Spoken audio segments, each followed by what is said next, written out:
Year-old woman is being charged with pledging support to ISIS in an alleged plot to kill New York State lawmakers. According to the FBI, she began discussing a plan to blow up or target the state capital of New York in Albany with a bomb, allegedly wanting to kill state senators as they were working. ABC's Pierre Thomas, the FBI says Jessica Bowie gave material support to that terror organization. Jurors in the murder trial of Lindsay Clancy in Massachusetts are likely to begin deliberations next week. The defense plans to rest its case tomorrow after one more witness, forensic psychiatrist Philip Resnick, who's researched postpartum psychosis, which the defense says Lindsay Clancy had when she killed her 3 children. The USS Lincoln has started its trip home from the Middle East. That'll usually take several weeks. The USS George Washington has arrived to replace the very long-serving crew. This is ABC News. Gotta love AI, especially when humans don't check what it's spitting out, which is often wrong. Case in point, a school handout given to kids in Louisville, Kentucky. Here's ABC's Sherry Preston. The sun shines bright on my old Vinecki home. According to an apparently AI-generated map of the United States sent home with 4th graders at Farnsley Middle School in Louisville, Kentucky, it is, after parents reached out complaining of other mistakes, including North Dakota and South Quanto instead of North Dakota and South Carolina. The school took a look and decided, yes, inaccurate information had been distributed. Now, questions are being asked about who did it and why no one checked before it was given to students. Sherry Preston, ABC News. So what are you watching? The TV Critics Association has its winners for its annual awards, and the ice hockey romance Heated Rivalry is Program of the Year for HBO Max. Apple TV's horror comedy Widow's Bay leads all series. I'm Wayne Cabot, ABC News. Seattle's mayor responds to the recall effort against her. That's one story coming up. First, your traffic brought to you by your Seattle Mariners. Renton, we cleared that collision north 405 at Sunset Boulevard, but we're still backed up in the South Center. South Center to Bellevue has improved to 35 minutes. Northbound 167 right at 405. A collision involving a semi now blocks just the right lane. Had 2 lanes blocked for a while. This is right at the north-south 405 split. You're backed up to 180th. Auburn to Renton is taking you 20 minutes. In Tacoma, westbound 16 midspan on the Narrows Bridge. 2 right lanes are blocked by maintenance crews. You're going to jam up at Jackson Avenue. Here in Seattle, North 5 slows some mid-Boeing Field in the downtown. Again, between Mercer and the Ship Canal Bridge. South 5 heavy from Northgate in the downtown.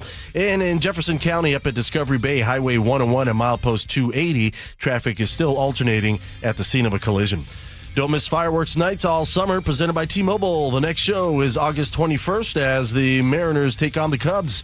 Get your tickets at mariners.com/fireworks. KIRO Newsradio 97.3 FM, Northwest News. Now, the latest from KIRO Newsradio and mynorthwest.com. Good afternoon, I'm Nate Connors. Seattle Mayor Katie Wilson is brushing off a recall effort aimed at removing her from office. The mayor was asked about the petition yesterday during a press conference on a housing initiative. So that is a legal process that will be playing out. I'm focused on leading the city and on making it an affordable place for people to live, and that's the work that we're here to discuss today. 2 Seattle residents filed the recall petition on August 11th, accusing Wilson of ignoring public safety concerns and being derelict in her duties. A King County Superior Court judge has been assigned to the case and will hold a hearing on August 31st. A veteran Seattle Times sports columnist has quit, saying the paper repeatedly spiked his work on controversial topics. Matt Calkins says he quit after editors refused to publish a column about student athletes and the debate over biological males in women's sports. Calkins says it was not the first of his opinion pieces killed during his time at the paper and that he no longer felt he could do his job. We've reached out to the Seattle Times for comment. Major changes are coming for young drivers this fall. Anyone under 25 years old who is getting their first Washington driver's license will need to pass the new work zone and first responder course. It's a free hour-long course on what to do in those situations. We believe it's going to improve driving, fewer accidents, fewer fatalities, more safety on the road. The Department of Licensing's Nathan Olson there says older drivers will now have to take driver's ed before getting their licenses. It starts with 18-year-olds in January. That age requirement goes up every year until 2030, when anyone under 22 will have to take driving classes to get a license.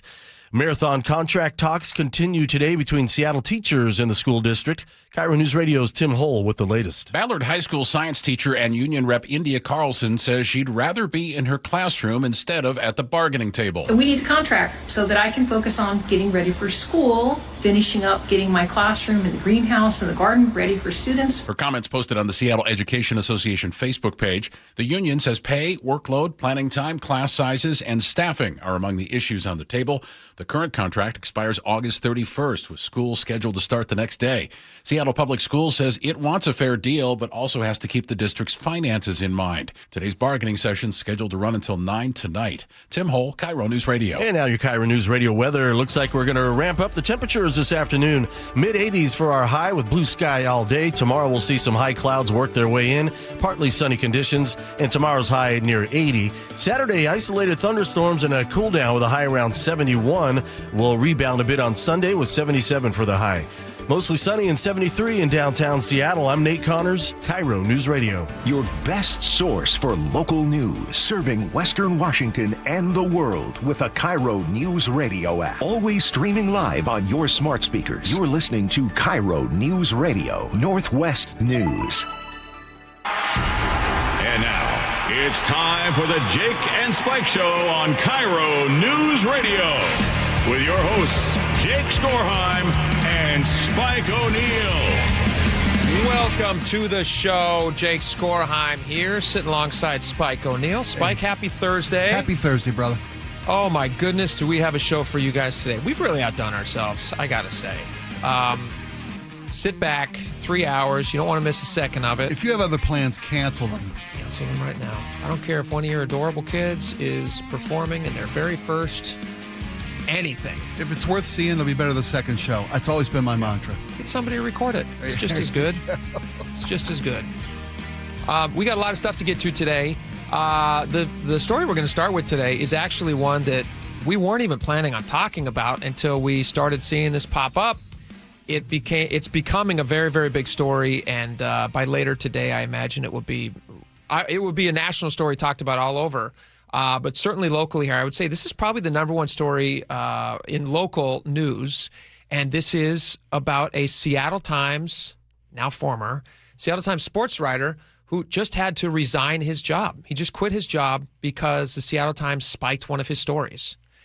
Because they did apparently, this is what I'm getting from the assessment, what I've read from his Substack. I've read the original article that they chose not to run.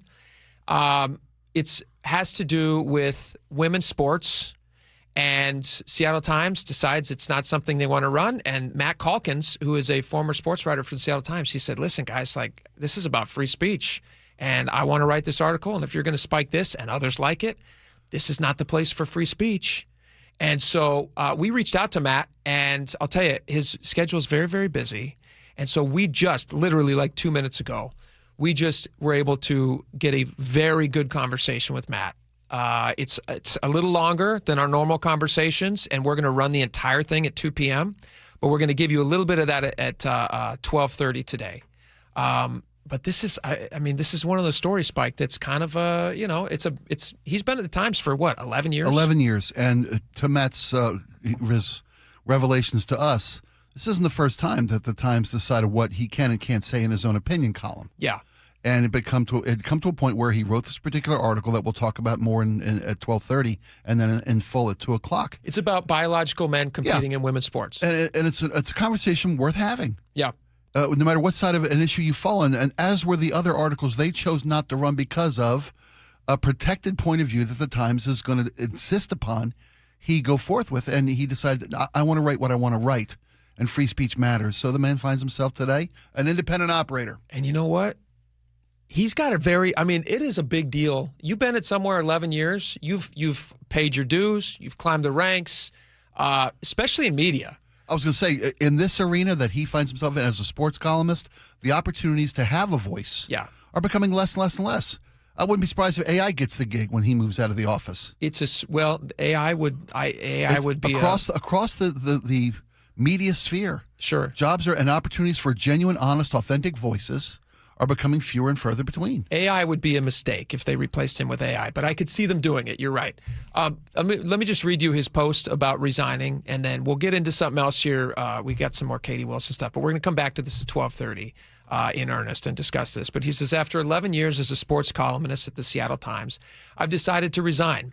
It was entirely my choice, and it was not an easy one. The impetus was the Times declining to run a column that I wrote from the perspective of two female student athletes who were opposed to competing against biological males.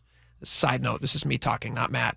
He wrote about that experience 3 weeks ago at the Seattle Storm game, where you have those two student athletes who showed up in support of Sophie Cunningham. He talks to them not knowing that they are about to be given a trial by fire for just attending a Storm game, when they sat courtside with signs that said, "Thank you, Sophie," and they end up being cursed at by the owner, who ends up getting suspended for 5 games. Just a hurricane of events follow this simple conversation that he had with these two girls outside the arena, and that's what he wanted to write about, that perspective of those two girls, and the Times said, nope. And this is Matt continuing. He says, it was one of several pieces of mine that had been spiked, and I no longer felt that I could properly do my job as a columnist. I lay out the situation in greater detail in the link below, but I want to say that I enjoyed my time with the paper, find the talent there to be immense, and have no animosity towards anyone who works there. It was just time for a change. This is getting a big reaction. I mean, this is a really big deal. I'm now wondering, I know we have reached KIRO News Radio. We've reached out to the Times for comment. They have not responded. What does this do for the Times? Because I know what kind of reaction he's getting. I mean, he's getting a lot of people saying, hey, you're being courageous here, and you are speaking what many people believe to be the truth, which is that having an advantage against female athletes in sports is not fair for the female athletes, the biological female athletes. And that's all his piece is talking about. So if he's being courageous, then what is the Seattle Times being? I'm looking forward to their response to our inquiry about his resignation, their point of view on it. Yeah. I'm disappointed, to say the least. Yeah. In my hometown paper. I'm not surprised by this. I was going to say, I don't find myself surprised, but definitely disappointed. Yeah. I would hope more from a publication. All publications have a slant in their content, in their editorials. I mean, that's undeniable these days. You're pitching your product to an audience, and sometimes people don't like hearing opposing views or things that make them uncomfortable. I understand that, and it's a business first and foremost, but it's journalism, and this is an opinion column. Yeah. There's got to be a place. They have. To Matt's point about it, I thought the idea of a reporter was to ask questions that start conversations. 100%. Now, if the Times only wants to have conversations about one type of thing from one perspective, then I'm not surprised by that, to be completely honest. Digging into a smaller and smaller and smaller audience, just clawing into that so you don't lose even that. That's the recipe for disaster. There's a lot. Postponing inevitable extinction. There's a lot of stuff to chew on here. We're going to have some stuff from Matt at 12:30 from some of our conversation with him, exclusive here to our show. And then also at 2 o'clock, the entire conversation, because this guy's going through a whirlwind right now. I mean, 24 hours ago, he had a job, and now he doesn't. And what is that like? You're on the other side of that. Well, 24 hours ago, he didn't have a voice, and now he does. And now he does. So there you go. All right. Speaking of a voice, let's shift over to Mayor Katie Wilson here, who actually got up and spoke at a press conference, which she's not super great at, but she's going to give it another college try. First time in a couple of weeks that she's been made available to the public, or at least answer questions. And it was 3 weeks. It was regard to her new housing initiative, right? The streamlining of housing permits. And we can get into that a little bit, but when she opened up her mouth to the press, and her ears to questions. This is really interesting, because I want you to think about the timeline here. The last time in a meaningful way that you heard from the mayor of Seattle was in the wake of the Bite of Seattle shooting and her forced resignation of Chief Sean Barnes. Yeah, I believe it was. And they were giving updates on the investigation into the other shooter possibly who's on the run, possible shooters. That has all gone completely silent. Do you remember that, where they were doing like two press conferences a day? Yes. Because in the wake of the shooting, when they didn't talk to anyone for 5 hours and didn't provide any information for literally to people sheltering in place, they were like, oh, hey, let's learn a lesson here and let's actually give information out to keep people informed. And then Chief Sean Barnes is forced to resign so that Katie Wilson maybe doesn't have to take all the blame, and silence. Yeah, but we all know what the nature abhors a vacuum. Is that the old saying, right? Sure. Someone's going to be talking about something. If it's not the mayor's office talking, other people are talking. Like a recall was started. Somebody said, in "Hey, the you know last what's couple nice? of weeks." You know what's a lovely sounding word? Recall. Yeah, and we've had updates with regard to the petitioners who started the recall. Yeah. And we had her on the show. yesterday we had an announcement that it's going to move forward. It cleared all the procedural requirements to be given a hearing, whether or not it will merit gathering public signatures, 70,000 roughly signatures required. Superior Court judge, August 31st, he's going to decide whether or not this thing can move forward. But so she was asked about that. This is the first time that they've had the opportunity, but I'm going to play some audio here. This is from Como. This is from Chris Daniels, who does a great job, and I imagine is probably persona non grata in the mayor's office. I think probably they're pretty careful about making sure that Katie Wilson is never in a room alone with Chris Daniels because he tends to ask questions.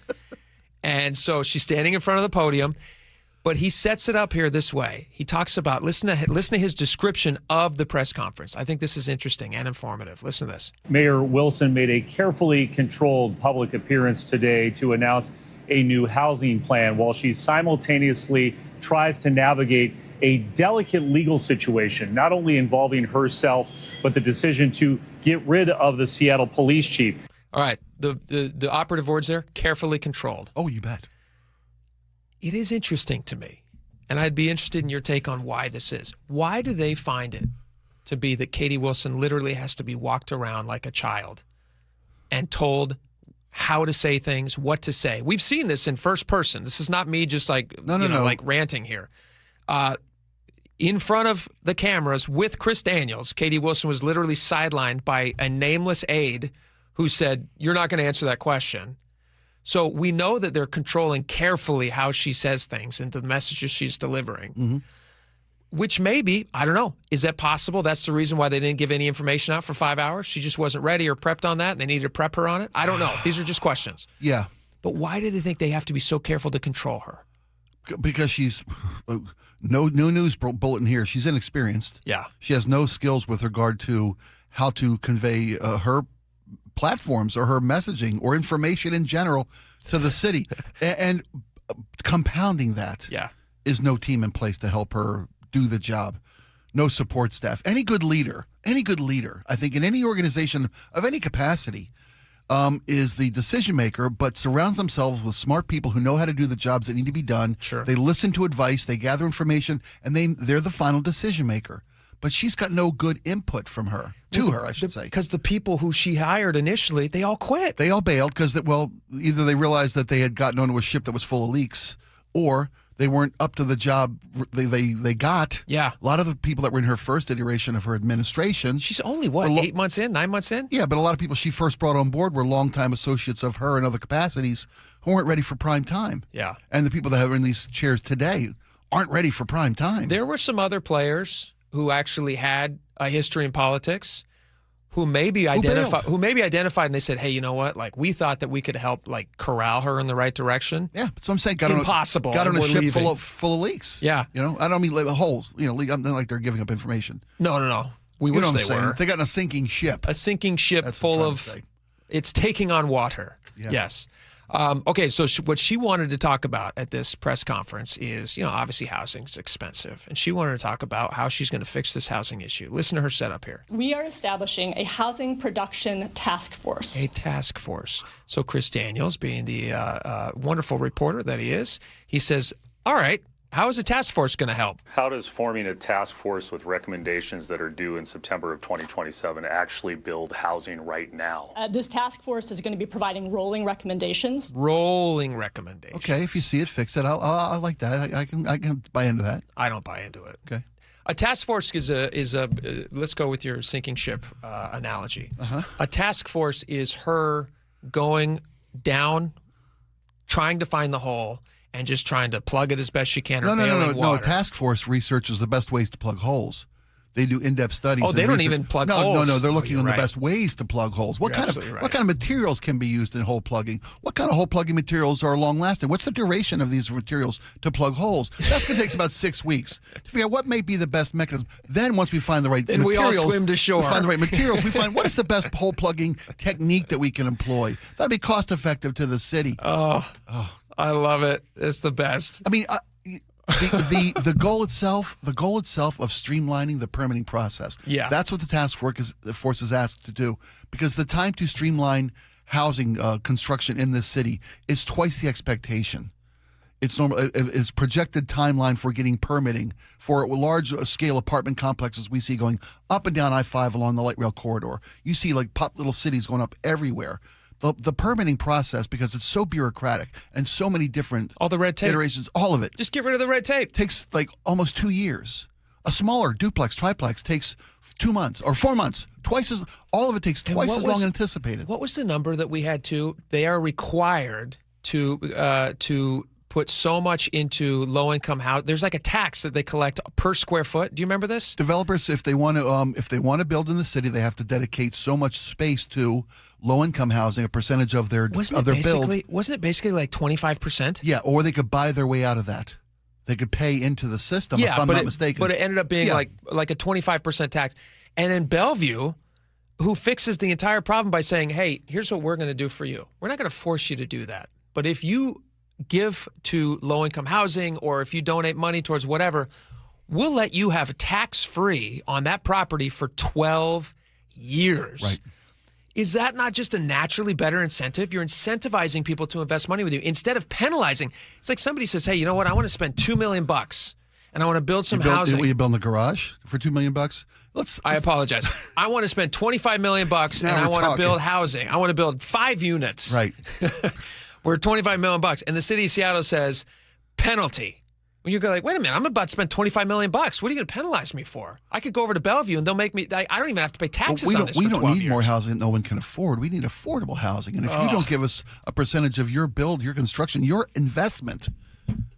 Crazy town. Crazy town. All right. So they also asked the mayor about CCTV stuff and the poll numbers surrounding her recall stuff. You don't come around for 2 weeks. Yeah. Questions so we gotta build up. We got to get everything in there. Listen to this answer. This is very interesting. This is similar to an answer she's given in the past, but listen to this. Does all of this now change your perspective on that issue, given those shootings and given the public polling suggesting that people want to have those cameras on? So we're continuing to follow the course that I laid out earlier this year, which is that as we speak, there is an audit being conducted of privacy, data security, storage sharing practices for our CCTV system. We expect the results of that audit to be coming out, I believe, around the end of September. So that will be a decision point where we can share those results publicly and make a decision about whether to move forward with the expansion of the CCTV cameras. Let me just say this. I think the sign of any good leader is the ability to do one thing when you run into a roadblock. And do you know what that one thing is? Pivot! Pivot! Pivot! Wouldn't it be like, honestly, and wouldn't it be refreshing if she said, hey, you know what, when I was originally running and talking about those things, this is pre-Bite of Seattle mass gang shooting. This is pre-multiple shootings now that we've had in very specific areas of the city where we don't have cameras. I'm more open to cameras now, and we're really leaning into wanting to discover how to make sure we want the camera. Like if I were her PR person, this is what I would tell her to say.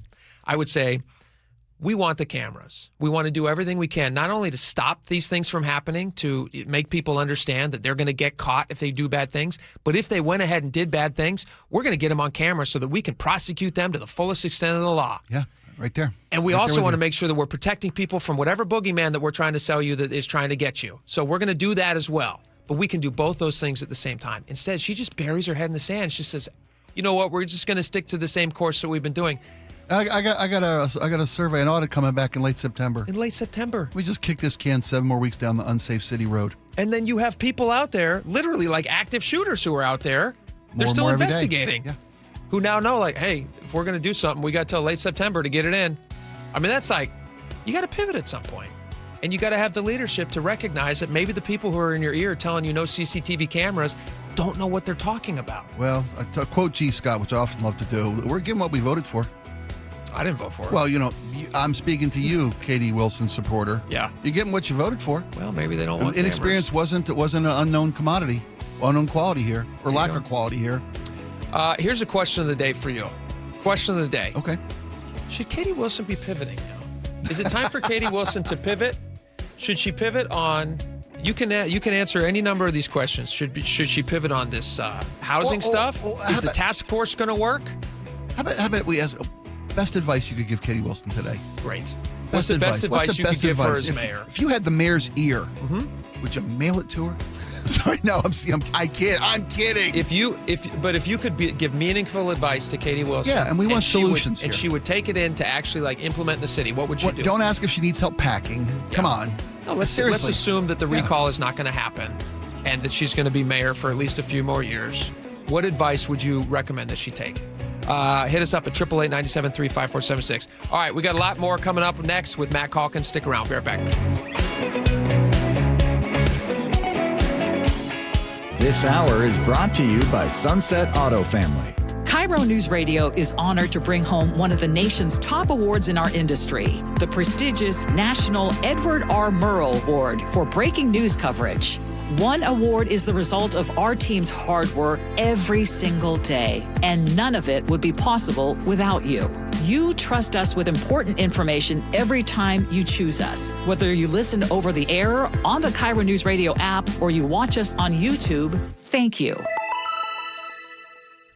Hey, summer's here, and Integrity Roofing and Construction, well, they've been serving and supporting our Puget Sound communities for 10 years. It's time. If your roof is aging, if storm damaged your roof over the last winter, or you're just ready for an upgrade, now's the perfect time to schedule your free consultation. Products that last longer and perform better. Integrity's team, they're fully transparent and they do incredible work. You know exactly what your home needs and how much it's going to cost before you pay a dime. They've got locations in Issaquah, Sequim, Everett, Gig Harbor.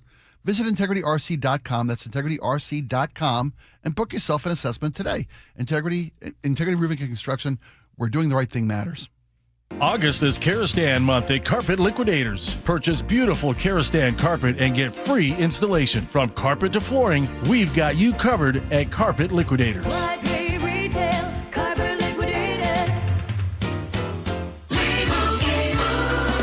And Doug. Limu and I created a trick to help you remember that you can customize your car insurance and save with Liberty Mutual. You see, the shirts Limu and I wear are yellow, and yellow is the color of lemons, and lemons grow on trees, and trees provide oxygen, and oxygen helps us breathe, and breathing is how you live, and you can live more life when you save money by customizing your car insurance. I agree, Limu. It's really quite simple. Only pay for what you need at libertymutual.com.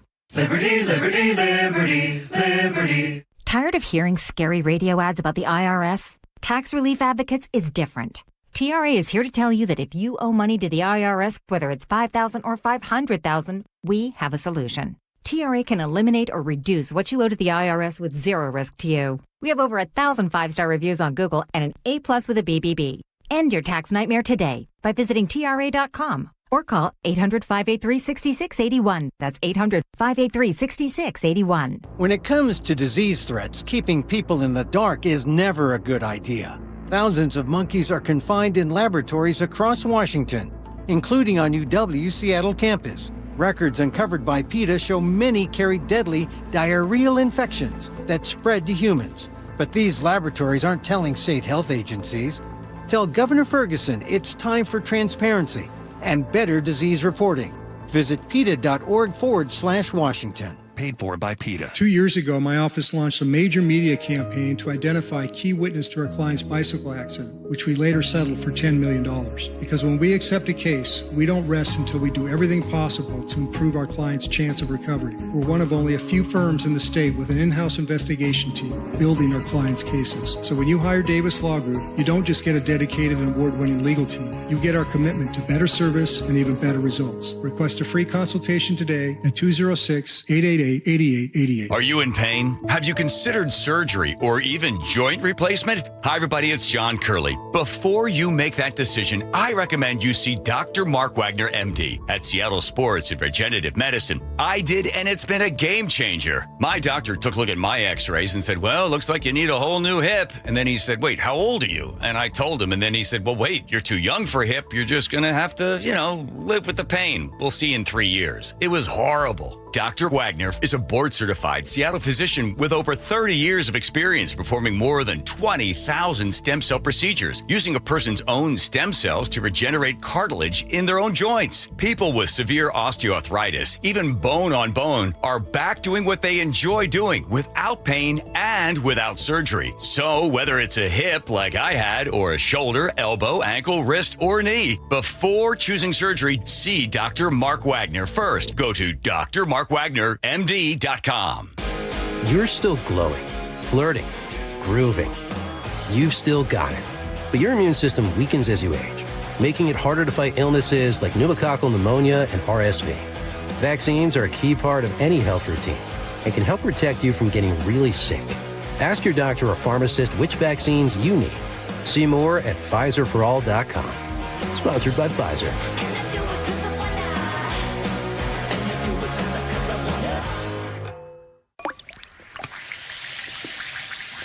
Hear that?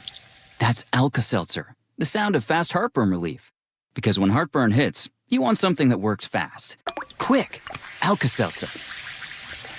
Alka-Seltzer effervescent tablets start neutralizing stomach acid in seconds, so nothing works faster for heartburn relief. Next time when that burning feeling comes on strong, don't wait. Quick! Alka-Seltzer. Try Alka-Seltzer. Use as directed.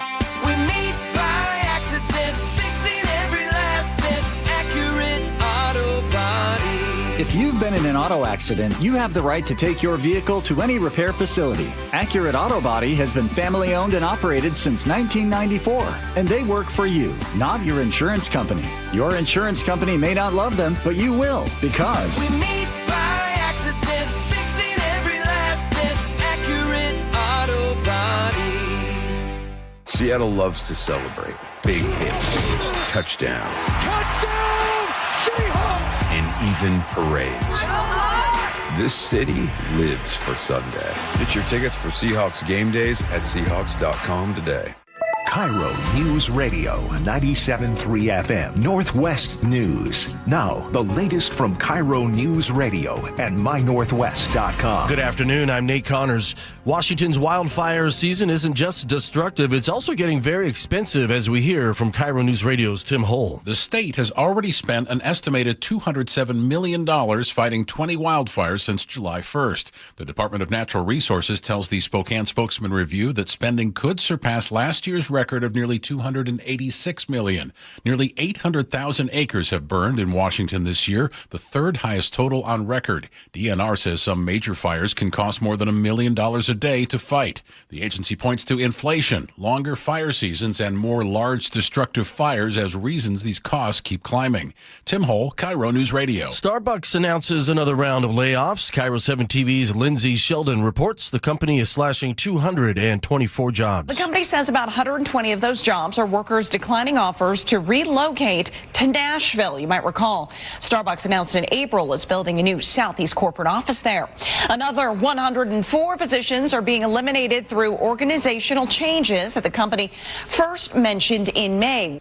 These layoffs will begin in October and wrap up by November 1st. A tragic crash in Puyallup has left a motorcyclist dead, and deputies say a suspected drunk driver is to blame. James Lynch has more. Pierce County Sheriff's deputies say the rider was stopped at a red light at 94th Avenue near the Red Barn Marketplace around 4:15 Thursday afternoon when a speeding driver slammed into the back of his Harley, crushing the bike between two cars and ejecting the driver. He died instantly. Here's Pierce County Deputy Carly Capetto. The DUI driver was clearly showing signs of intoxication, not taking any consideration that he just killed somebody. The driver was arrested and prosecutors are expecting expected to review vehicular homicide DUI charges. James Lynch, KIRO News Radio. Gas prices continue their slow rise at a time when prices usually stabilize or start to fall.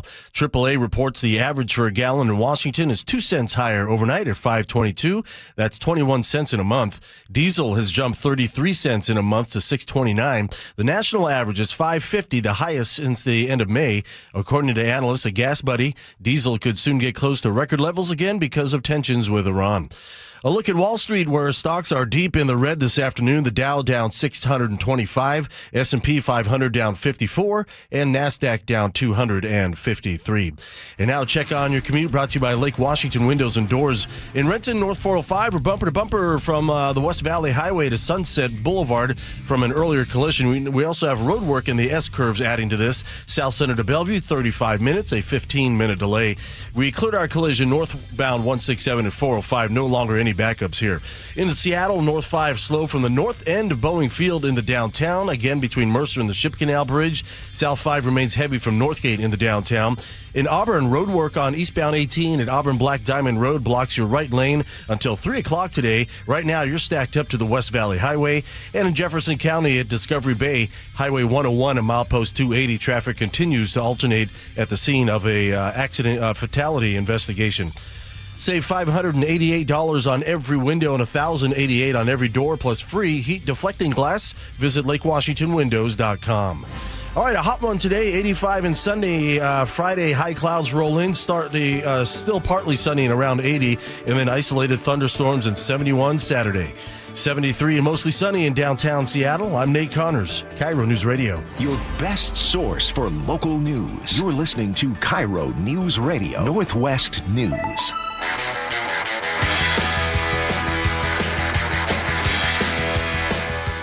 Welcome back to the show. All right, this local story is spreading like wildfire. Matt Calkins, for many years, more than a decade now, 11 years, he's been at the Seattle Times. He writes sports. He wants to talk about sports. He wants to write about the world of sports. And sometimes, as we have seen, the sports world and the political world, or at least, things that happen in politics, sometimes those mesh. And if it's related to sports, I feel like that's a fair game for discussion, at least fodder for maybe a political piece or an opinion piece. Absolutely it is. Feels like it would be. So Matt decided a few weeks back he was going to write an article about a protest that was going to be happening outside of a Seattle Storm game. You had the Indiana Fever, who were in town. Sophie Cunningham at this time. Now, this is before all the Storm craziness, but this is Indiana Fever. Sophie Cunningham had just made some statements about biological men competing in women's sports. Yeah, and if I may, I wouldn't call it a protest. It was a support rally. A support rally. Yeah. 24 Yeah. signs that said, "Thank you, Sophie." Young female athletes who also shared Sophie Cunningham's expressed point of view about the fairness of competing against biological girls for transgender girls. So Matt decided that this would be an interesting topic. Let's go out there and talk to some of these girls. The entire world really was talking about Sophie Cunningham at that moment, and then even more so after what happened at the game that night. So I think Matt's nose for sports and news was right on as a journalist, because that night ended up being like a hurricane. It was a storm, ironically, for those girls and also for the Seattle Storm, because one of the owners of the Seattle Storm, apparently, according to the different versions of this, and certainly it seems so because she got suspended. Oh, it happened. I don't have to say allegedly. Okay. No, it happened. Ends up being very rude to these girls. Shouting profanities. Cussing out these young girls who have signs that say, "Thank you, Sophie." One of the girls ends up in tears. This is obviously a bad look for the WNBA. They end up suspending this owner from 5 Storm games. Some of the other people... felt more like a gift than a penalty, but that's she's different. like, "Oh, thank the Lord. I don't have to watch them lose." So some of the people in the crowd also were just horrible to these girls. Horrible. They were spat upon. They were shouted down. They were called trash and told to leave. I mean, just not the environment that you'd want to be in if you're a 16-year-old girl. So he decides to write an article about this, and he does. You and I have both read it. Did you find it to be super objectionable and something that nobody should have their eyes on? Oh, not at all. I found it to be fair and a balanced, grounded perspective in what the real issue at hand here is. Yes. Because there are two very separate issues going on today. One is the initiative on the ballot this November about the competing advantages of transgender girls or women in girls or women's sports. Biological males competing in women's sports, they have, as Matt lays out in the article, and that anybody listening probably realizes, there are biological advantages. That's why you have a WNBA and an NBA. That's why we have girls and women's sports. That's why we have girls and women's sports. From the jump, no pun intended. Absolutely. But Matt also spoke to the fact that being supportive of biological against biological competition is not transphobic. Is not anti-trans. Yeah. And that's what the piece was about. He submits it to the Seattle Times. The Seattle Times decides this does not meet our... I mean, in my opinion, the Seattle Times said, we don't like the slant of the story because it's not slanted to the left, and so we're not gonna print it. And they spiked the story, which he said was an odd thing for them to do. They've done it a few different times to him, but the way that they did it kind of took forever, and then they finally said, it's not happening because you didn't submit the material that you wanted before you wrote the story. That's why we're spiking it. And he doesn't think that's the case. We talked to Matt right before the show. We would have him on live with us, but believe it or not, you probably do, his schedule is massively filled up today. He's doing national news shows. He's doing local news shows. He's doing everything. In the wake of all this, he's gotten a lot of attention, so we were able to grab him just right before the show, like 30-something minutes ago, 45 minutes ago. We talked to him on the phone. This is a little bit from that. It's a longer interview, which we're going to play in its entirety at 2 o'clock. So if you like what you hear here, you're interested in Matt, we're going to do this entire thing at 2 o'clock. But here's just a little preview from our conversation with Matt. And basically the whole point of my column was, this is not an anti-trans movement if you agree with, just because you agree with Sophie Cunningham. Like, let's stop hurling those labels around. This is a delicate subject. Can we please have a conversation on it that's polite and civil? And that's what I sent to my editors. And then on Thursday, my boss said, well, you didn't tell us what you were writing beforehand, so we're going to spike this. To me, it was just clear from the start that they were never going to run it, and they just kind of came up with an excuse. And given some of the history I've had at the Seattle Times with other columns that have been spiked, this didn't surprise me. I was basically ready for it, and I knew that if it happened, I couldn't work there anymore. Not because of, personal animosity towards anybody. I just didn't feel like I could do my job anymore. And, journalism is supposed to be about free speech, and I just didn't quite feel like I had it there. And now he does. Now he can speak his mind, which must be incredibly freeing. And it's, when I said earlier, when we first teased this topic earlier in the beginning of the show, that I was disappointed in the Seattle Times, and not just because, and again, I said before, you've got a perspective and a customer base that you're catering your messaging to.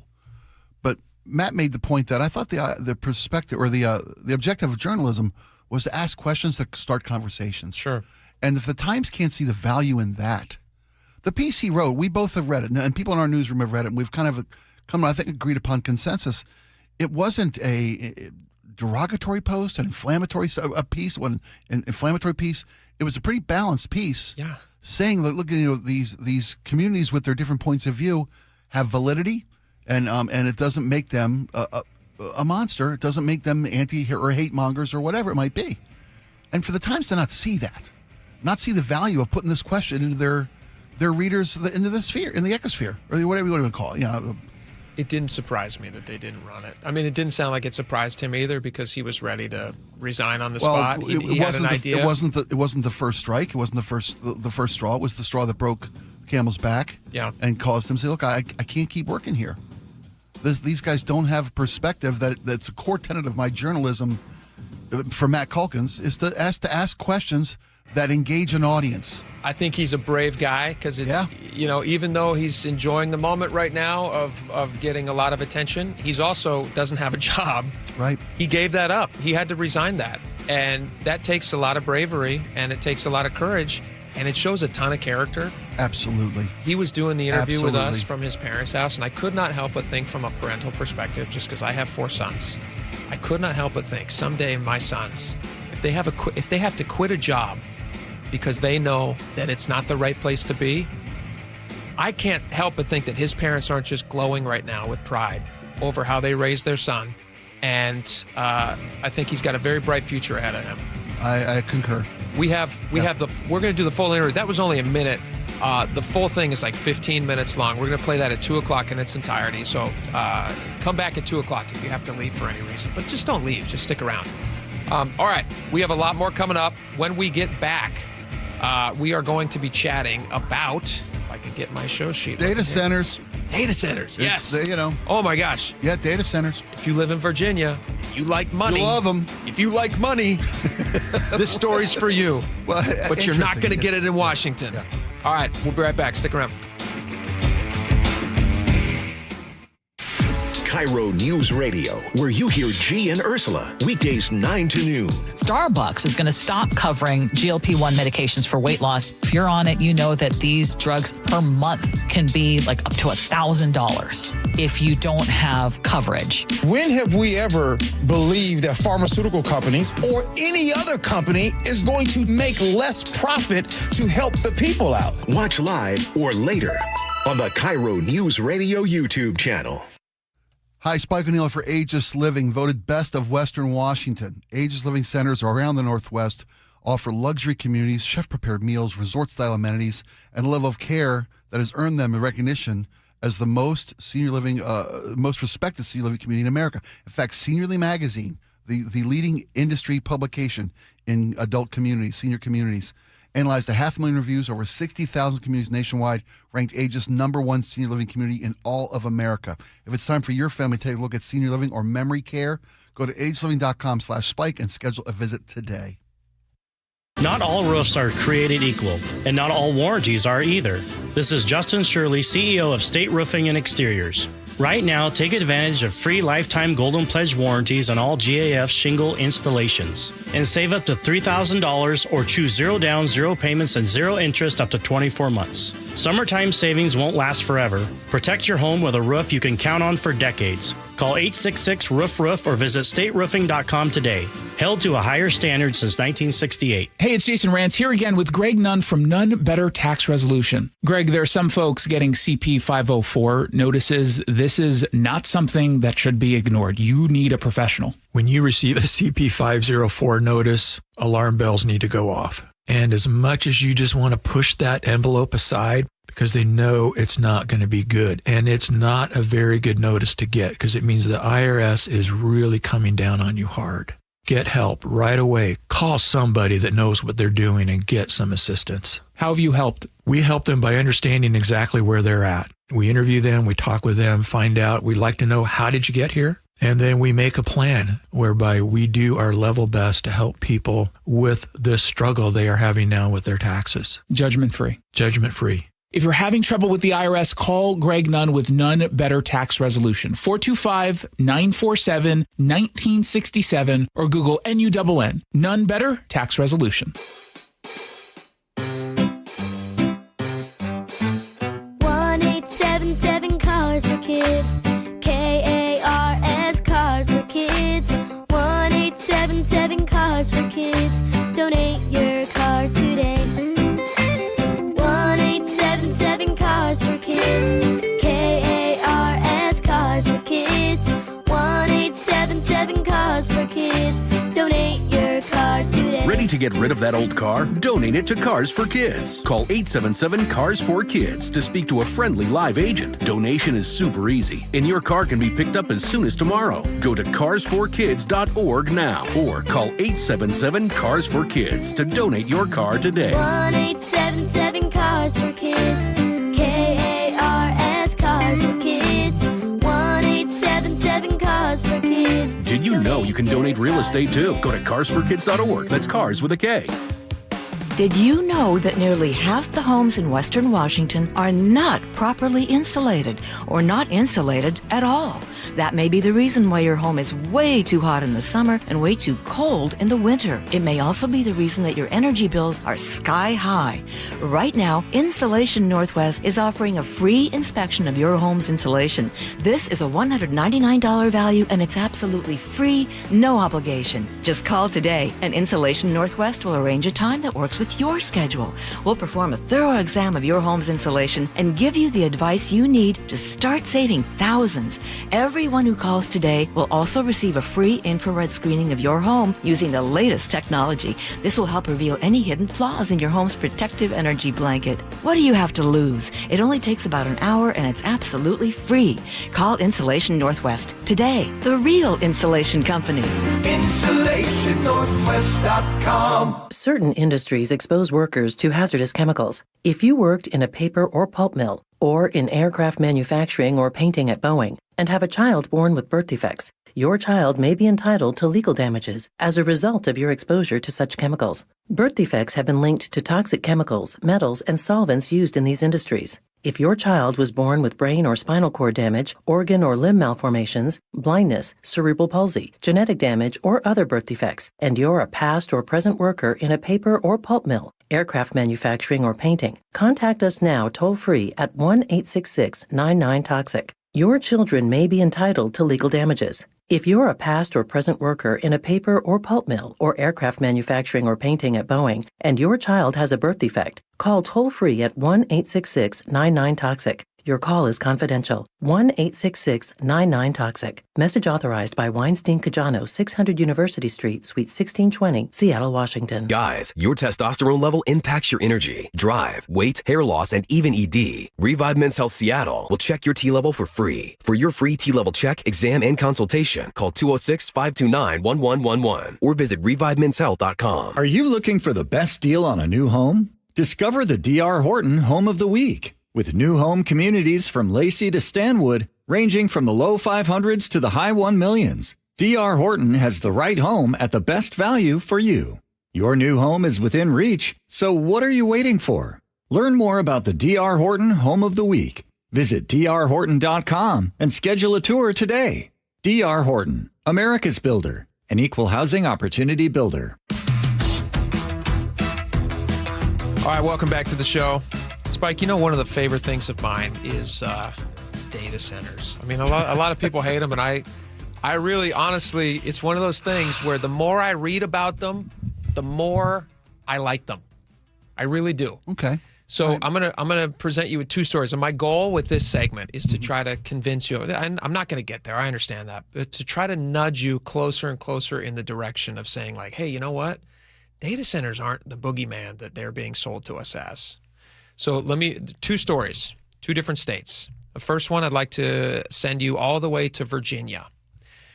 Data center developers are reportedly, according to this story, offering Virginia homeowners up to $4 million each, more than double their home's value, to make way for a massive data center campus. Now, Virginia, you may remember this when we talked about this recently. Virginia is like, did they call it Data Center Alley? Was that right? Isn't it Virginia has the most data centers of anywhere in the nation? It does, and it makes sense, like proximity to government. And the governor of Virginia, Spanberger, new governor of Virginia, is implementing really impressive restrictions and guidelines. Yeah. All right, she'll kill it. Never mind. No, No. No. She's the worst. Okay. She might. Go ahead. And yet they're Data Center Alley. She's just making sure. She just got elected, but go ahead. She's making sure that data centers have to pay for excessive use of power on the grid.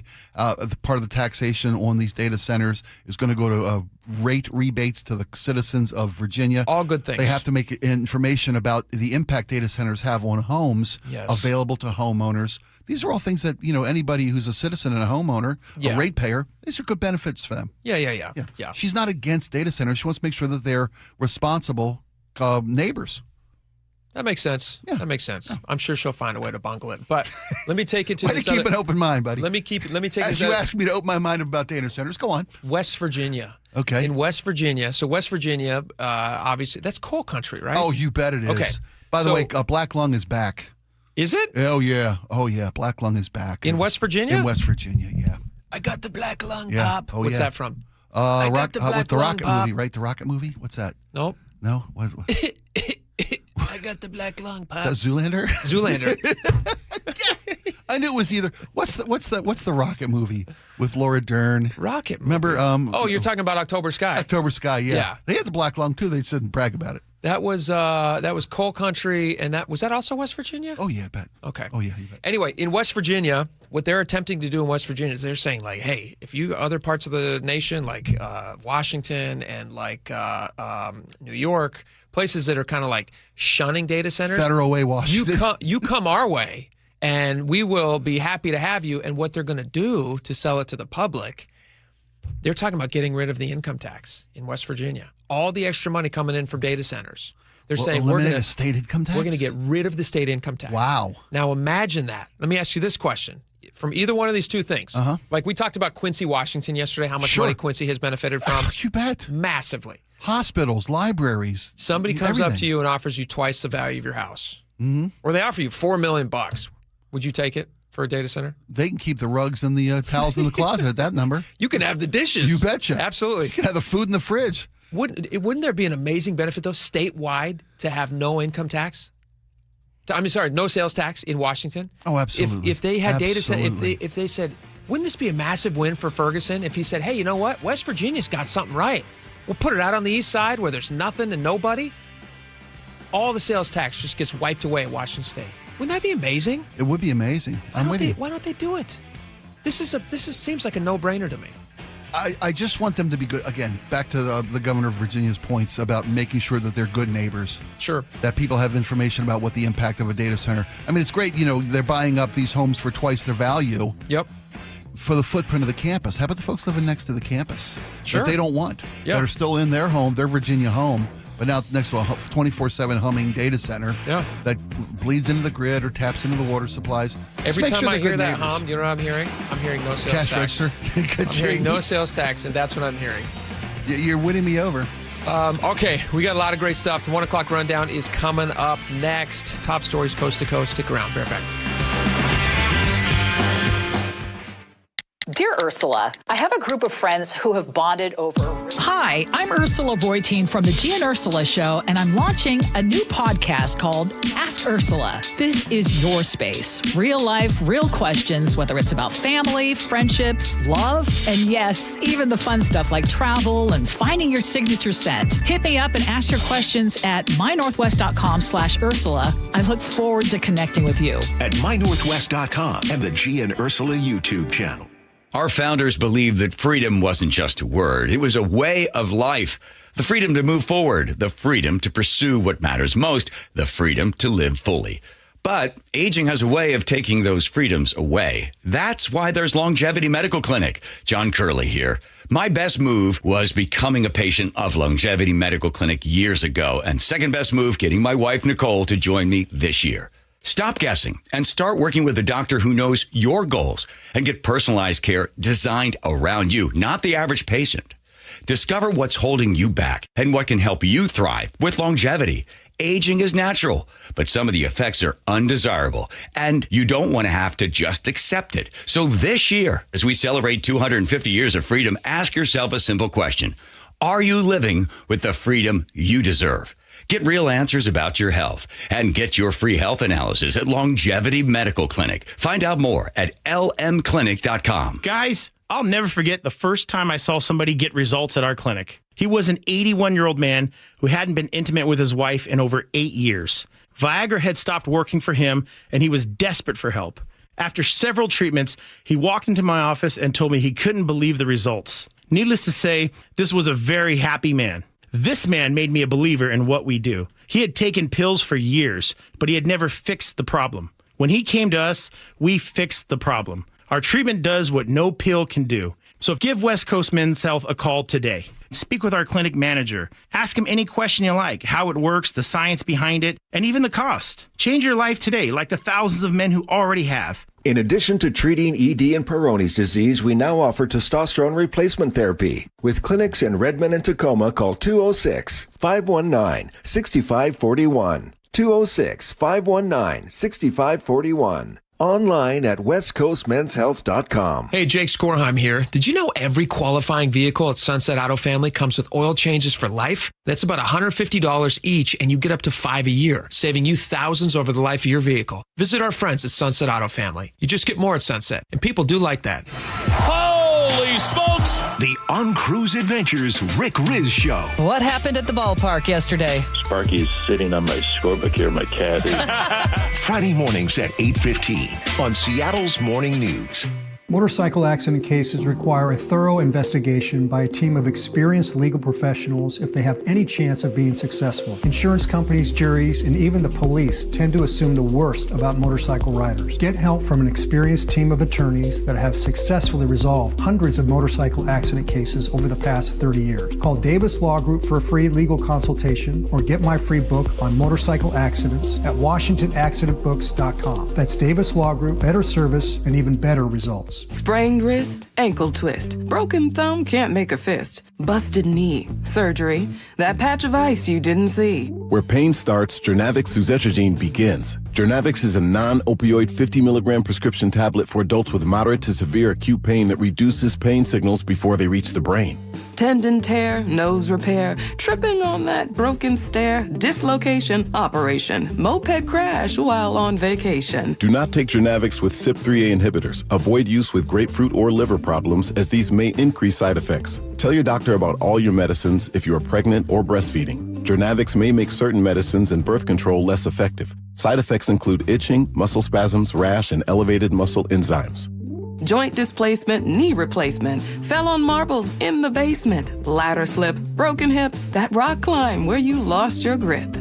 To learn more about Jernavix, ask your doctor. Call 1-833-589-PAIN or visit Jernavix.com. The new All-Pro battery by Steel. Tackle any task with 60% more peak power exclusively. Available only at your local Steel dealer. 60% peak power comparison between AP300PC and AP300S. Your best source for local news. KIRO Newsradio. KIRO FM and HD1. Tacoma, Seattle. Northwest News. ABC News, I'm Wayne Cabot. 25 years after 9/11, the FBI says a woman who was then a little girl waving an American flag joined the other side. Attempting to provide material, support, or resources to a designated foreign terrorist organization. U.S. Attorney John Sarcone saying Jessica Bowie, 35, plotted to kill New York State lawmakers on behalf of the Islamic State group ISIS. Just one more witness in the defense will rest in the trial of Lindsay Clancy in Massachusetts, who says postpartum psychosis caused her to kill her 3 children. The debt the Treasury says America owes, $40 trillion and growing, with no agreement on what to do, is going to cost us in a lot of ways, says ABC national security and defense analyst Mick Mulroy. We're going to be paying more in interest on the debt per year than we're going to be paying for our defense budget per year. The debt now more than the economies of 7 countries combined. This is ABC News. Federal agents seized electronic devices from former Congressman Eric Swalwell this weekend, stopping him at San Francisco International Airport, and then they searched his D.C. home. We're told that it's part of an ongoing criminal investigation of the California Democrat. Why now for Harry and Meghan? Why return to the U.K. now after living in the U.S. for the past 6 years? Schools start back in September, and we are told that they are planning for their children to go to school. So that could be a reason for this move right now, because that means that they start at the beginning of the school year. ABC News Royals contributor Victoria Murphy noting that they're not working Royals anymore and nothing has changed in their status. Saved by a cooler. 2 fishermen got rescued by the Mexican Navy after being adrift for 5 days in a large cooler in the Pacific Ocean. They were found yesterday, a naval aircraft spotting them inside that cooler about 130 nautical miles off the coast of Chiapas. I'm Wayne Cabot, ABC News. An air quality alert issued for a huge swath of eastern Washington. More on that straight ahead. But first, your traffic brought to you by Lake Washington Windows and Doors. North 405 heading into Renton. We're heavy from South Center through those Renton S curves. South 405 packed now. It's Southeast 8th and Bellevue to Northeast 44th.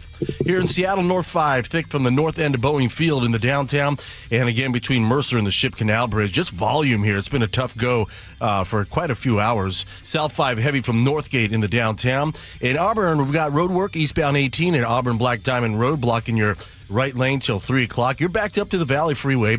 And up in Jefferson County at Discovery Bay, Highway 101 and milepost 280 traffic is still alternating at the scene of an earlier collision. And we've got some pretty big backups up there. Save $588 on every window, $1,088 on every door, plus free heat deflecting glass. Visit LakeWashingtonWindows.com. KIRO News Radio 97.3 FM, Northwest News. Now, the latest from KIRO News Radio and MyNorthwest.com. Good afternoon. I'm Nate Connors. An air quality alert has been issued for a huge area in central and northeastern Washington. This includes Wenatchee, Leavenworth, Kashmir, Chelan to Omak, Okanagan, and Tonasket. The Department of Ecology doesn't have an expiration because of the incredible amount of smoke the state's two biggest fires are giving off. The air in those areas shows as unhealthy, and experts say people should do everything they can to reduce exposure.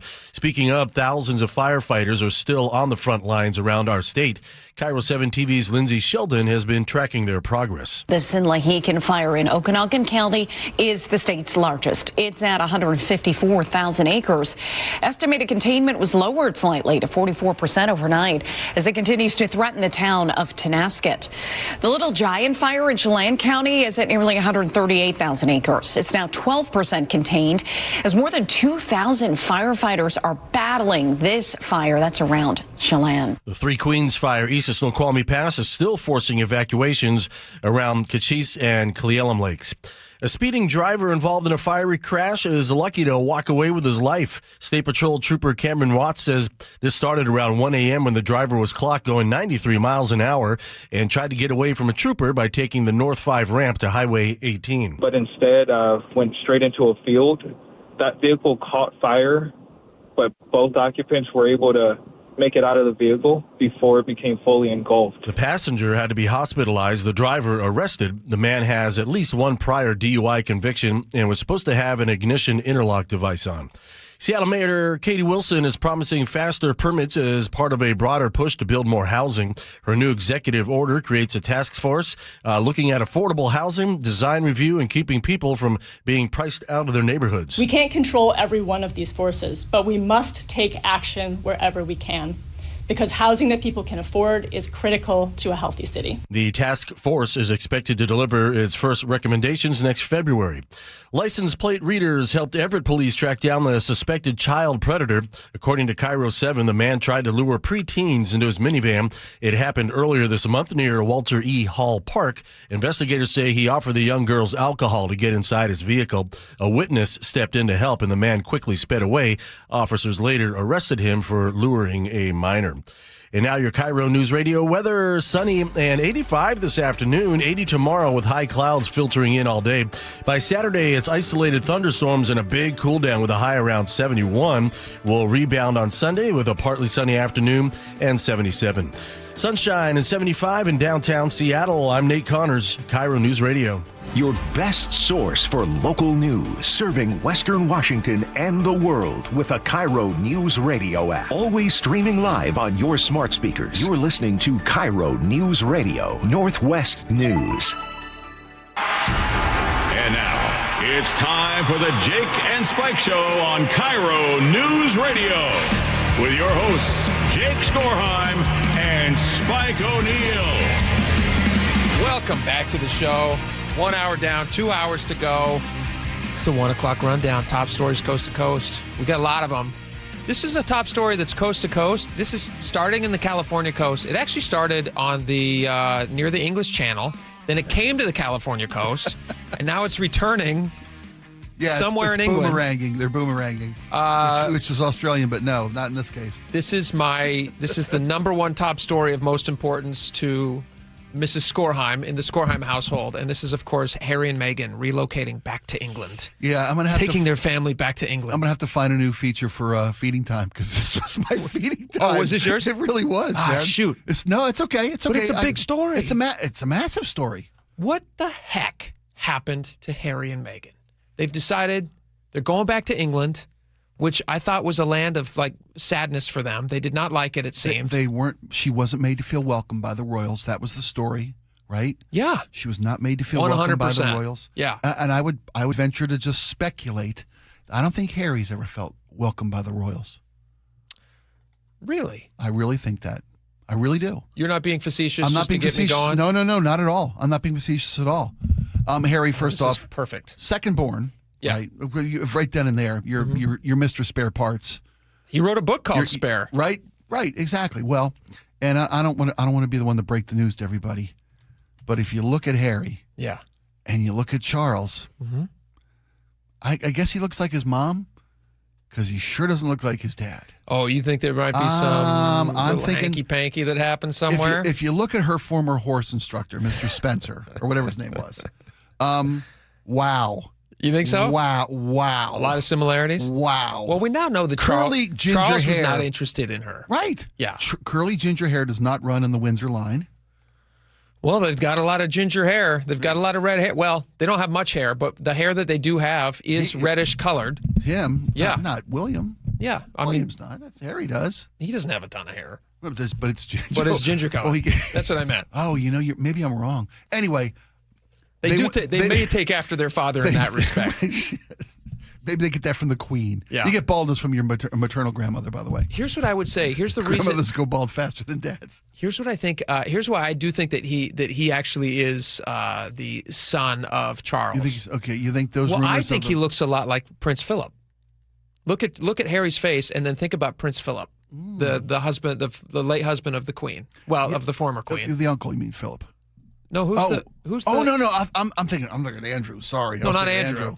Good golly, I know, Andrew. right? I don't know. Guy suffers enough. A balding ginger suffers enough. Spike and I are not royalists. We're trying hard. We should get Mrs. Skorheim on to set me straight. Doesn't he look like his grandpa? He does look a lot like They've Philip, got a similar thing there, and I don't think he got that from Di. I mean, I know that there's a lot of family connections there that are suspicious and kind of confusing about the royals, but I don't know if he could get his grandfather's genes passed through Di. I hope not. And that's possible, I guess. Anything's possible over in England. Are you looking at a picture of him right now? I'm looking at a picture. No, I'm looking at a picture of him. Jeez Louise. No, he does look a lot. That's the horse guy? The horse trainer? Yeah, that's him. I got questions.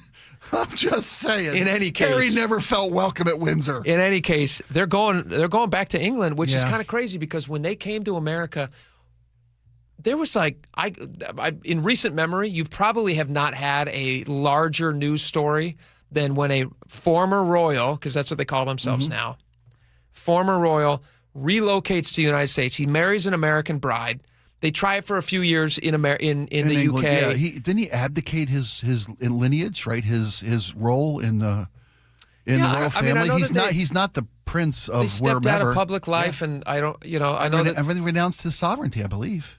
Yeah, I don't know how all that works. I just know that you stop getting checks. You go to the mailbox, nothing there but Publishers Clearinghouse. It's sad. Yeah, well, he thought he had a lot of money coming in from other stuff. They had that crazy Spotify deal that was for a lot of money that kind of ended up fizzling. Right. They had the Netflix deal that ran its course, which is no longer a thing. Yeah, his book got marked down pretty quickly. Well, he made a ton of money on the book. Here's my question. Where did all the money go? Is it just about money? It can't be just about money because they made a ton of money. Like reportedly, the Netflix deal was for like 9 figures. That's a lot of dough. That's a lot of dough. Well, to us, that's when you're raised in a castle. Yeah, but if you live in a country estate. So in Montecito, they moved to Montecito. They got a $15 million mansion in Montecito. Now, I know California property taxes are insane, but you could take $100 million that you got from Netflix, allegedly. You buy that mansion outright. Yeah. Now you don't owe anything on the mansion. Now you're just paying property taxes. Yeah. I would think that you could stretch that out for more than the amount of time that they've stuck it out in America. But for whatever, and then you've got the Spotify deal, which was reportedly like millions and millions of dollars. Yeah. You've got his book deal, which I heard was for like 20 mil. Yeah, they're doing well. They're not hurting. They're not going to be in public housing anytime soon. You don't think it's financial? I don't know that it's. Yeah, I don't see how it could be financial because they made so much money while they were here in America. But now they're leaving. Is it just because they're not seeing the popularity that they wanted in America? They just had a movie recently come out in their production company that didn't do super great, but it's tough to make movies even if you're a really well-respected movie maker. Yeah. So I don't understand why they're moving back to the UK if it was such an awful place. They're leaving California. California's tough. They got school-age kids. Is it the education in England? Could be. I'm sure they'll have the best of the best private schools, but they had that in California as well. Yeah, they weren't public school kids in California. No. You know what it is? I know what it is. Tell me. It's the tires. This is the tire regulation. I think you're right. The tire regulators got to them. They said, we just cannot live under this oppression. You can buy any kind of tire you want in England. Harry said, no king. Wait a minute. My dad's a king. And then he went back to Kings. So they're going back to the UK. Do you care about this story? Or, No. we got to cover the top stories, so we're doing it. We're not alone. CNN's running the story in the studio here. People care about it. I look up and it's like the #1 story on CNN at the top of the hour. I know. You know what? People have such a fascination with the Royals. They really do. I mean, it's historical. It's nostalgic. It's grand. You know, It's good drama. It's great drama. They're above petty politics. Even you would hope. Oh no! They're the pettiest of people. Well, no, they're petty. Yes, I meant politics in general because they're figureheads. They have no real power in the structure of English government. Right? They're figureheads. Yeah, they're not stepping in and telling their version of government. They're what not to do banning every tires. day. Yeah. In England, the Royals aren't anyway. You know, they're not supposed to. No. They're not supposed to. But it is interesting to me that they're heading back now. I know the moment that the worm turned for them. Oh, really? Yes. Do you remember the Oprah interview? Oh, yeah. The fanfare leading up to, and then the sit-down Oprah interview where they sit down at their tasteful Montecito mansion, which I believe was actually not theirs. I think they were like Tyler Perry's mansion or something at the time. But they're sitting down and they're giving this like wide-ranging interview that got so much press. And basically just talking about how hard life is for them. And people are sitting there going like, you guys are sitting underneath a $10 million pergola right now. It's tough for me to have a lot of sympathy for your situation. The flowers on the set of that video interview cost more than a house. Most houses. Yeah. It's our monthly mortgage at plus. Oh, way easy. Just the fresh flower arrangements. And people are like, why are you seeking sympathy? You're the third in line at that time to the throne of England. And you're coming over here. I think America still has this deep-seated thing where we just don't like royals. I mean, literally, his like great-great-great-great-great-great-great-great-grandpa was King George, whatever version it was, how many greats. Yeah. So we go like, I don't know, like this guy's over here. We kind of sent a pretty clear message. If you want to visit and enjoy our lovely tropical weather, you're welcome to. But don't come over here and complain about things. We're not interested. And I think that's probably what they were feeling. Maybe they just didn't get the warm reception. Never were made to feel welcome here. Maybe it's not. Maybe it wasn't England. Maybe it's not California. It's not maybe it's them. job. It's not our job to make people feel welcome. They're grown adults. He's a billionaire. Yeah. Why? There's no. Is there any sympathy for this family? Is there any? No. No. Is there any more privileged family than the Windsors? Yeah. No. So to try to sell it is like, oh man, we're running for our lives here because it was just so tough in the UK, but now they're going back. So I think this is really smart though, because I've always thought like family's family, and there might be friends come and go, business opportunities come and go, but at the end of your life, he's only got one brother, he's only got one dad who's still alive. What a waste of time it would be to not have experiences with these people. Did you see, by the way, last week a news station in Britain ran King Charles's his death piece? No. Yeah, as a joke or as an accident? They've got the package ready. Sure. Somebody accidentally ran the package. I wonder if that sparked a thing in him, and he said, "You know what? I've got all the money in the world. I've got a $50 million Montecito mansion, but I don't have time. Yeah. I don't have any more time, and it's my dad. That's how the Nobel Prize was born. Did you know that? The Nobel Prize? No. Alfred Nobel, whose family is famous for creating dynamite. I didn't know that. There was an accidental reporting of his death, and he read about it in the paper. And basically, the idea, it was almost like it read "Merchant of Death" essentially is now gone. And he was kind of haunted by the idea that this would be his legacy. Wow. And so he used his fortune to try to change the narrative. And he did. And he said, I'm going to start the Nobel Prize. I'm going to use all my dynamite money to start the Nobel Prize. I've got a dynamite idea. He did. Yeah. Isn't that interesting? That is fair. I had no idea. Yeah. Fascinating. Well done. Okay. Let's move on. Second story in the 1 o'clock rundown. Top stories coast to coast. This is very interesting. So in New York, we've talked about this quite a bit, and we're still eagerly awaiting to see how this plays out, although I have my opinion, you have yours, and that's totally fair. But in New York, Mayor Mamdani is talking about grocery stores. They're going to do like 5 city-run grocery stores, and they're going to sell, they say core items, but... Yeah, at a 30% discount because it's a city-run socialist store. Yes, right? Yes, yeah. And anyway, this was him kind of like a few months back talking about how great it's going to be. New York City, it is time for a grand experiment once again. We will use government to respond to rising prices and unaffordable groceries. Okay, so they're going to do this. Local grocers were worried. They said, hey, guys, you're going to price us out of our business. It's really tough. The margin in a grocery store is pretty thin. It's like 1.5%. If you're offering things at 30% off, we can't compete with that. So what are we going to do? There's now conflicting reports about whether or not the mayor's office in New York is actually going through with this, but a member of Mamdani's staff told a reporter for a local news station there, Spectrum News, that they're actually exploring a grant program to offer grants to local grocery stores. The mayor's office followed up and said, actually, we're not going to do the grant program, but we are looking into other things that we can do, exploring like zoning benefits and yada, yada, tax cuts, tax abatements, incentives, things like that. Right. To try to make it more affordable for these grocery stores. Bring down the grocery prices. Yeah, that we're undercutting and going to put out of business. Yeah. But here was a member of Mamdani's staff. I actually think probably this is more serious, that they were actually considering this, and then they saw the blowback and they thought, oh, wait a minute, we got to walk this back. But here's what the staffer had to say. We're, as an agency, looking at a number of different complementary, policies and programs, grants, incentives that can come alongside these grocery stores to support other, local independent businesses that are in the neighborhoods. We're going to continue to listen, and we're going to continue to engage, and I'll be, alongside the operator as our partner, and like I said, making sure that we are complementary to the other businesses that are here in the neighborhood. So other locations, other grocery stores can get grants from the city under this? Something on the table. We're exploring a lot of different options and opportunities. I think, there's a whole host of levers that the EDC is able to work within to make sure that, everyone has equitable and equal access to opportunities here. What do you think of that? I mean, this is, my opinion on this. I think it's going to be a disaster. I love it. You know me, my opinion. I love this. So what's the goal of these programs, whether it's the city-owned and run grocery stores, so social grocers, right? Or it's giving tax incentives or what else? Tax abatement incentives, zoning benefits to existing grocery companies in town.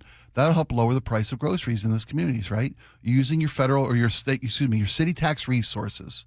You're putting them where they're going to directly lower the cost of groceries to the citizens in your city. Now, you could not do that, right, and then just pay out. You could not put the grocery store that's run by the government in there, and then you don't have to pay out the incentives program, which is tax dollars, because you're not going to put them out of business. You could start there. Well, say you don't put the local grocery store, right? Say you don't put the social grocer in. Sure. Okay. Good. Groceries are still too expensive. Okay. Are you still forgiving the tax benefits and the incentives and the zoning benefits and all these different things to lower the price of groceries? I'm for not taxing businesses more than you should tax them. Absolutely. Why don't they just do that? That's not a bad idea. They're looking at all these different options. But they're not looking at not doing the social grocery stores. Right, because they feel that, and it's his democratic socialist point of view, and we can argue, some people are for it, some people are against it. It's just yes, it's horrible and it's bad in my opinion. But go ahead. But if you're paying so much, say you're paying X amount of dollars out in food assistance to your community every year, if that same money goes into subsidizing a grocery store that lowers the cost of groceries, it's what if it's a cost saving measure? What if you end up spending less, subsidizing the groceries and giving incentives to the grocers that aren't social grocery stores? I don't. What if it saves the city money as opposed to just free food handouts or food subsidy money? Well, the problem is that it's just like it's a domino effect. They're not going to stop handing out money. They're still going to give all those benefits, correct? They're not saying, hey, we're going to stop giving you stuff. We're just going to make food less expensive. They're going to still give out all those food benefits, correct? But now Okay. those food benefits So are now- actually going to feed a family as opposed to not when they. The problem is, if grocery prices go up, the money that they're giving out in food benefits is going to have to rise because it's Now, not feeding families anymore. But why is the cost rising? Why is the cost of grocery stores rising? Yes, locally there. Why is the cost rising? Why is it more expensive for these grocery stores to stay in business? Because of the competition of the government-run grocery stores. Not at all. Not at all. The stores aren't even open yet, and already these groceries are too expensive for citizens to afford groceries. That's why they're putting the grocery stores in. That's not going to fix the problem, though. You want the problem is? What's the problem? Ripping up trade deals, putting tariffs on other people, killing markets for grocers. Do me a favor. Try to address the problem in New York without making it about Trump. But what is the problem in New York? Why is it expensive in New York? Why are food prices expensive in New York? Why are food prices expensive in New York? Same reason they're expensive here. Which is what? Which is the cost of, which is markets disappearing, which is tariff prices going on groceries. Not tariffs. Food in Washington has been very expensive for a long time, even before Trump was elected. So what's the problem? What is the problem? I don't know. What is the problem? The problem is that you already have grocery stores that run great. It's just a thin margin business. It's very expensive to have food. Gas prices in Washington State are very, very expensive. So to transport all this food everywhere makes it even more expensive. It compounds the problem. Introducing government-run grocery stores into these communities is going to make it exponentially worse. So the problem they're trying to now fix is how to compete with the government that isn't even open yet. You shouldn't be doing that. You shouldn't be competing with the government. You should let the grocery stores run. I love your idea about tax incentives and making it cheaper for these people. So stop choking them. That's why they're so expensive, is because of government regulation. That's why they're so expensive. It's part of the problem. It's not the problem. Grocery prices have gone up because manure prices have gone up, fuel prices have gone up, markets have disappeared. In the last year, is that the only time grocery prices have gone up? They've gone up what, 40%? Not in the last year. Yeah, they've gone up. They've only gone up under Trump. No, of course not. But it's exacerbated the problem. Wouldn't it be a good idea? Would you say that New York is a pretty heavily taxed state? Yeah. Would you say that Washington is a pretty heavily taxed state? Yeah. So wouldn't it be a smart idea to maybe rein back some of those taxes and let people have the money that they have, and let these grocery stores not be choked out by all of these costs? That's what they're looking at doing in New York too. But you still think the social grocery stores are a good idea? I think if it saves the city money by not paying out its benefits, I think it's a good idea. They're still paying out the benefits. They're adding another thing. So yes, good idea? Sure. We have a lot more coming up. We're going to get to the 1:30 your question of the day. Yeah, last call. If you want to, what advice would you give Katie Wilson?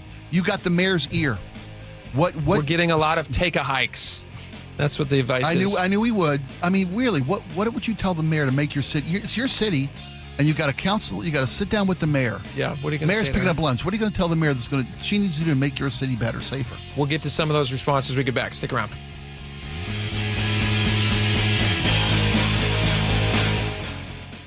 This hour is brought to you by Insulation Northwest. Choke Points with Chris Sullivan. With Choke Points, we try to answer listeners' questions. It can be as simple as a neighborhood stop sign, or it can be as big as the budget for transportation. I don't care. I'll find the answer for you. It's really easy to get a hold of me at mynorthwest.com. We have a direct link there that gets right to me. You can also do it in the app. You can hit me up on the text line. Choke Points, presented by Carter Subaru. Tuesdays and Thursdays on KIRO Newsradio 97.3 FM. Hey, Jake Skorheim here. I want to tell you guys a story about an experience I recently had with the Sunset Auto family. I recently picked out an SUV that I thought was going to be great. I have a big family that I'm always talking about. This thing had 3 rows, leather, all the tech bells and whistles that you want. It's what I thought I wanted, but it turns out I'm a truck guy. What I really needed was something that was great on gas, but I could still haul the family and all the gear. Thankfully, with Sunset's 48-hour used vehicle exchange, I was all set. I talked to my buddy Derek Riley at Sunset Chevrolet. He got me into a beautiful new hybrid truck. Fits me like a glove. I get great gas mileage. And with Sunset's 48-hour used vehicle exchange, it means that if you take a used vehicle home and you have second thoughts, just bring it back. Pick out something else, simple as that. No pressure, no fear of making a mistake. And with oil changes for life, repairs for life, and warranty protection for life, Sunset Auto Family has you covered from every angle. This is the biggest no-brainer in a world of no-brainers. Sunset Chevrolet in Sumner, Sunset Ford of Sumner, Sunset Kia of Auburn. You just get more at Sunset, and people like me do like that. The IRS finally caught up with Louie. I hadn't paid my taxes in 8 years. I owe the IRS a lot of money. Louie was in deep trouble. We're going to take your house, put a lien on your bank account, garnish your pay. They don't care. They're going to take your paycheck. Louie found out about Optima Tax Relief, the leading tax resolution firm. A-plus rated by the Better Business Bureau, they've resolved over $3 billion for their clients. Optima Tax, they helped me. They calmed me down. They made me feel comfortable, and I trust them. Louie has a lot to be thankful for. I don't owe the IRS anymore, and I'm able to live a comfortable life, a lot better life. It was because of Optima Tax. For tax help you can trust, call Optima now for a free consultation. Take it from Louie. If you owe the IRS, don't go it alone.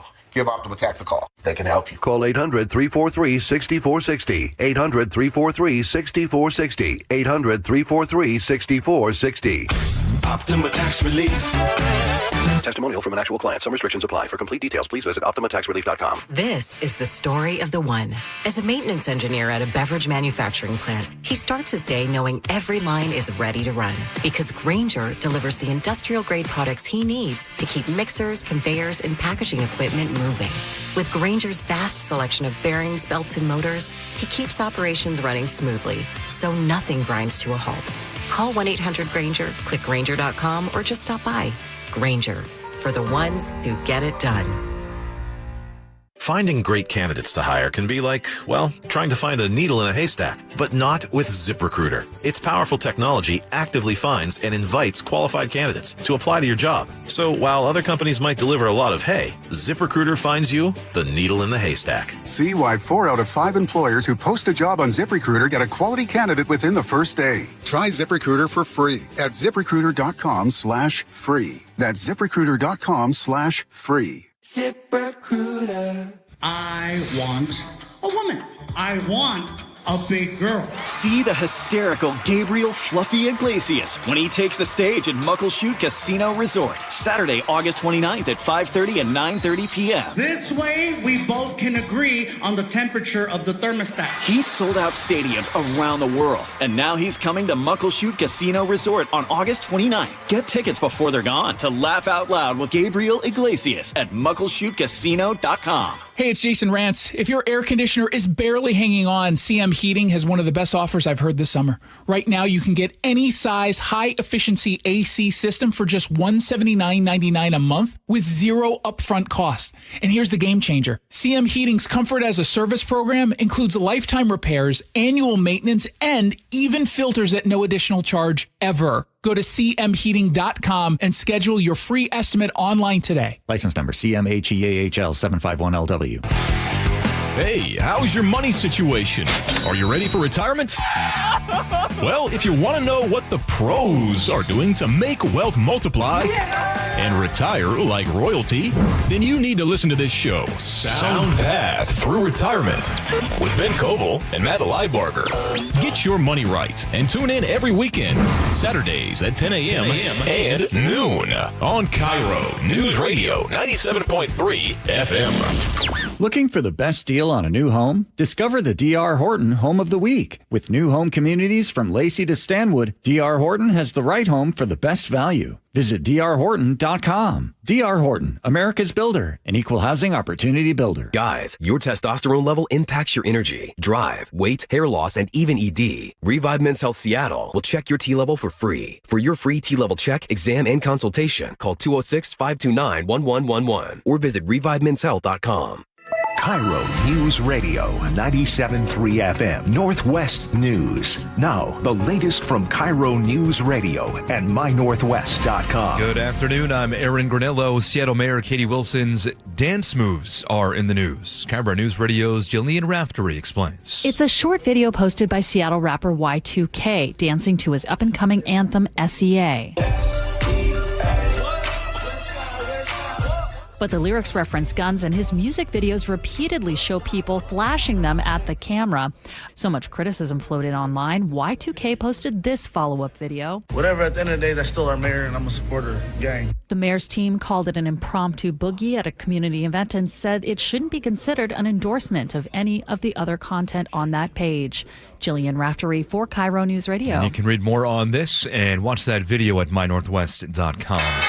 Closing bell report. Rough day on Wall Street. The Dow fell 700 points in its worst day this month as oil prices rise. Borrowing costs also increasing as the national debt hits $40 trillion. NASDAQ down 264. That's 1% off. S&P lost 66 points.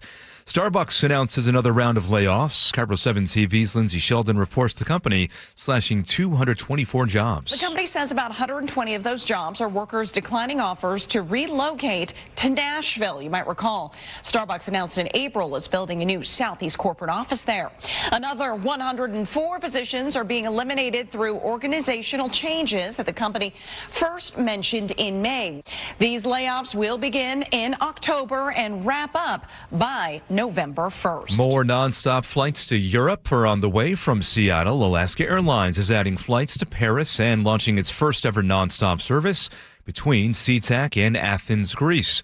The routes start next spring, marking Alaska's efforts to build Seattle into a global travel hub. The hometown airline plans to add 12 new international routes by 2030. Now to the real-time traffic desk at 1:33. Here's Nate Connors. Hey, thanks, Aaron. Seattle Sports with the update. North 5 in Seattle is jam-packed from the Michigan Curve in the downtown, and again between Mercer and the Ship Canal Bridge. 25 minutes to clear all this. South 5, we're slow from Northgate in the downtown, but we're picking up the pace here. About 25-minute commute from Linwood.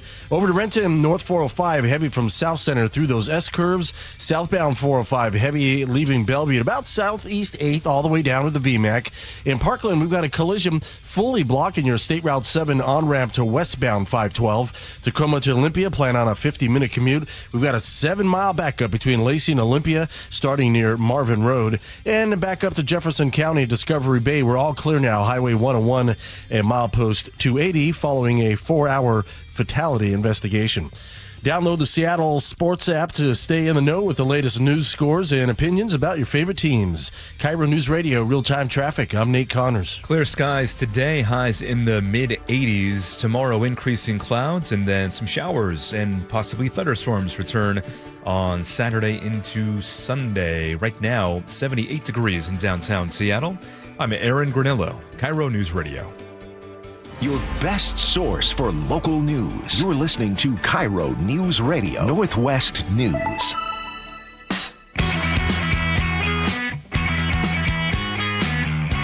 Welcome back to the show. It's 1:30. We got the question of the day. Earlier today, we were telling you about Katie Wilson, who is trying to do a number of things right now. She's actually trying to walk a pretty tough line. She wants to fix housing issues, but that's tough to do. So she's starting a task force, which I think is going to be a disaster. She also is being asked some questions about the response to the Buy to Seattle stuff, which she doesn't really want to be answering because maybe it implicates her in a negative way and makes her look bad. Also, legally, she may no longer be able to speak to it to the extent that she wants to because of the forced resignation of Chief Sean Barnes.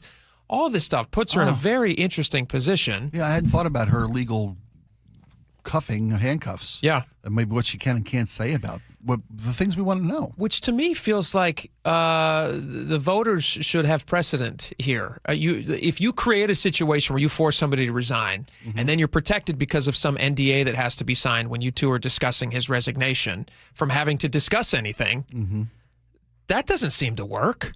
Do you think so? Not at all. I mean, you're first and foremost, you're accountable to the electorate. Yes. People who put you in office. Even those who didn't vote for you, who you still are tasked with. You're a mayor in the city where they live or you're work. Our chief executive. Yeah.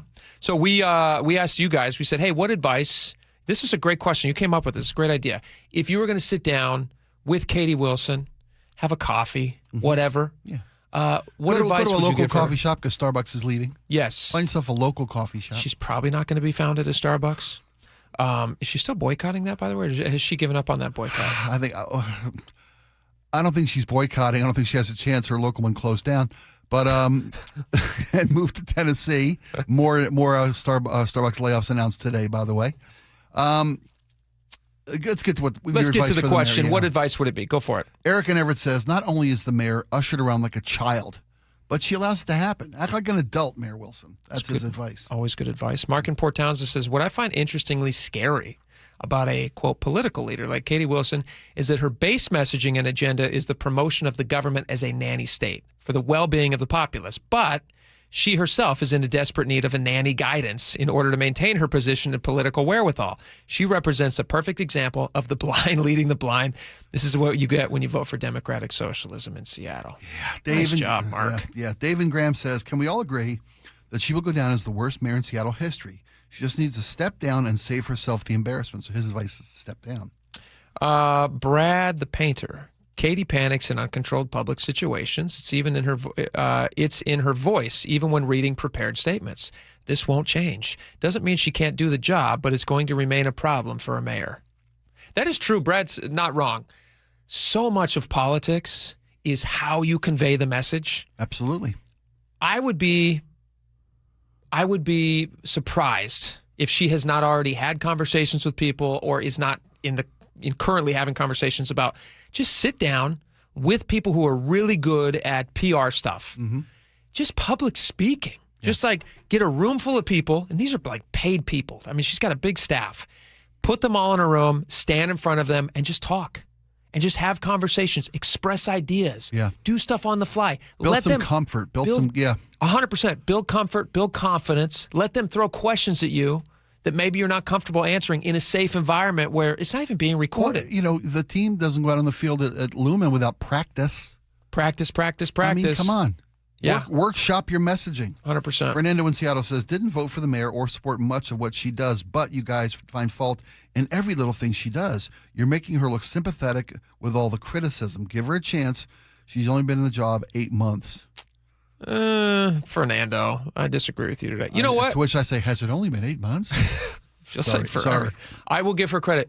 The speech she gave, I will positively review the speech that she gave. Just you remember the presser we were playing audio from. Do you remember the part where she ended it and she was done? I liked that part. I thought that was good. The ending part. I thought that was stellar. So thank you, Fernando. Doug in Mount Vernon says Katie Wilson's dance moves: a little boogie, toe the line dance, shuffle the issues, but no pivot. No pivot. That's funny. I'll let you point earlier. Tell her Starbucks is hiring. No, they're not. They're actually firing. That's from Roland in the 425. Chris in Renton says, trying to move quickly in any political direction is counterproductive. Too much change too quickly puts too much strain on the various entities involved in administering the changes. Chris sounds like he works in government. Don't you think? It's like turning a tanker ship. When you're literally trying to sell the idea that, listen, too much change too quickly that's no good. What you want is stagnation. What you want is bureaucracy. You want to triplicate every single thing that you need. You want to build a task force. You want a 60-person task force. And then run an audit that takes 9 months. And an audit, and then you want to review, and you want suggestions next September, just in time for Christmas next year, on how you're going to be able to fix housing in 2028. That's what the mayor is doing with housing. Let's see here. Tackman in 253 says...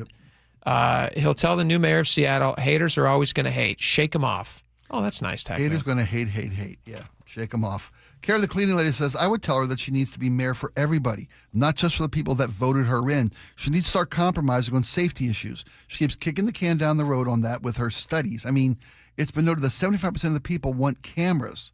They want safer streets. Yes, cameras don't make the streets safer, but they do make people feel safer, and that's important. Nobody thinks that she should give up on some of these things that she ran on, but she also needs to think about some things that people want that she didn't necessarily agree with, because that's almost half of her constituency. Interesting.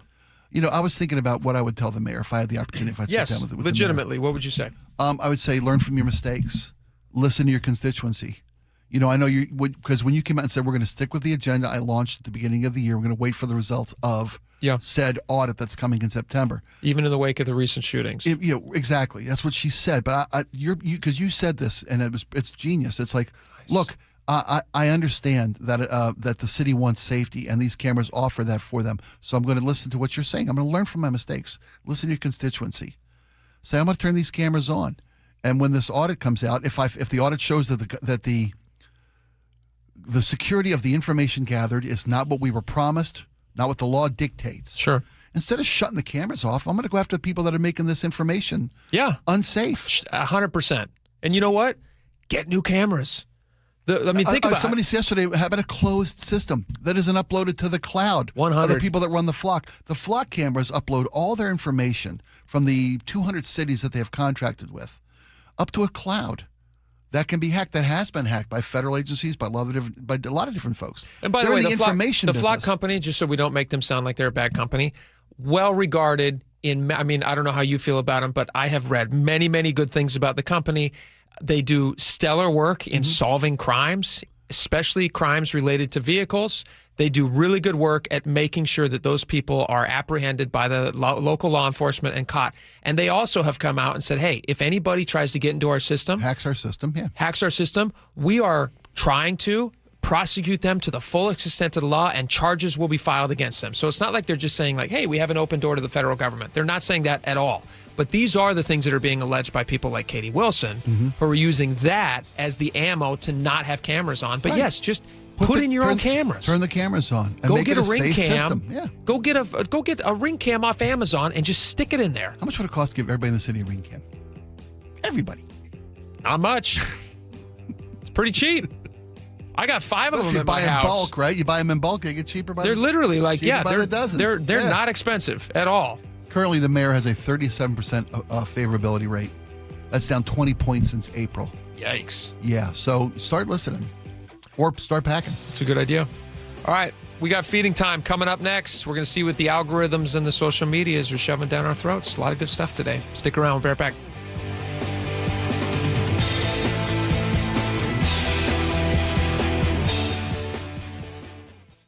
KIRO Newsradio is honored to bring home one of the nation's top awards in our industry, the prestigious National Edward R. Murrow Award for breaking news coverage.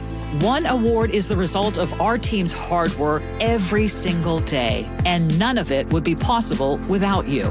You trust us with important information every time you choose us. Whether you listen over the air, on the KIRO Newsradio app, or you watch us on YouTube, thank you.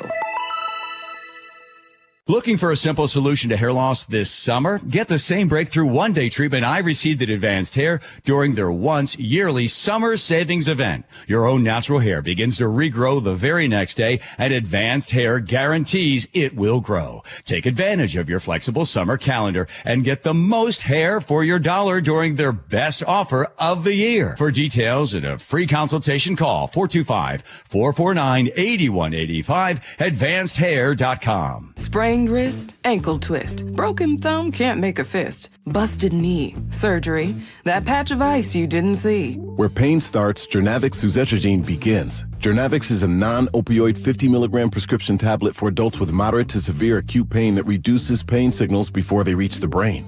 Tendon tear, nose repair, tripping on that broken stair, dislocation, operation, moped crash while on vacation. Do not take Jernavix with CYP3A inhibitors. Avoid use with grapefruit or liver problems, as these may increase side effects. Tell your doctor about all your medicines if you are pregnant or breastfeeding. Jernavix may make certain medicines and birth control less effective. Side effects include itching, muscle spasms, rash, and elevated muscle enzymes.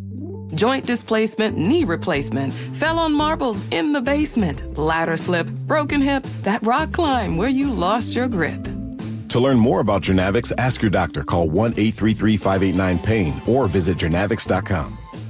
We meet by accident, fixing every last bit, accurate auto body. If you've been in an auto accident, you have the right to take your vehicle to any repair facility. Accurate Auto Body has been family owned and operated since 1994, and they work for you, not your insurance company. Your insurance company may not love them, but you will, because We meet by accident, fixing every last bit, accurate auto body. What if you could have the most reliable fiber-powered Wi-Fi? And get this, what if you could keep it at the same price for 5 years guaranteed? Now through August 24th, new Xfinity customers can get our best price on gig Wi-Fi this summer before it disappears. Just $50 a month for 5 years. No annual contracts, no hidden fees, and our best equipment included. Plus, get online in minutes with same-day Wi-Fi. It's Wi-Fi that finds and fixes problems before you even notice them. Like super intelligent Wi-Fi with a sixth sense.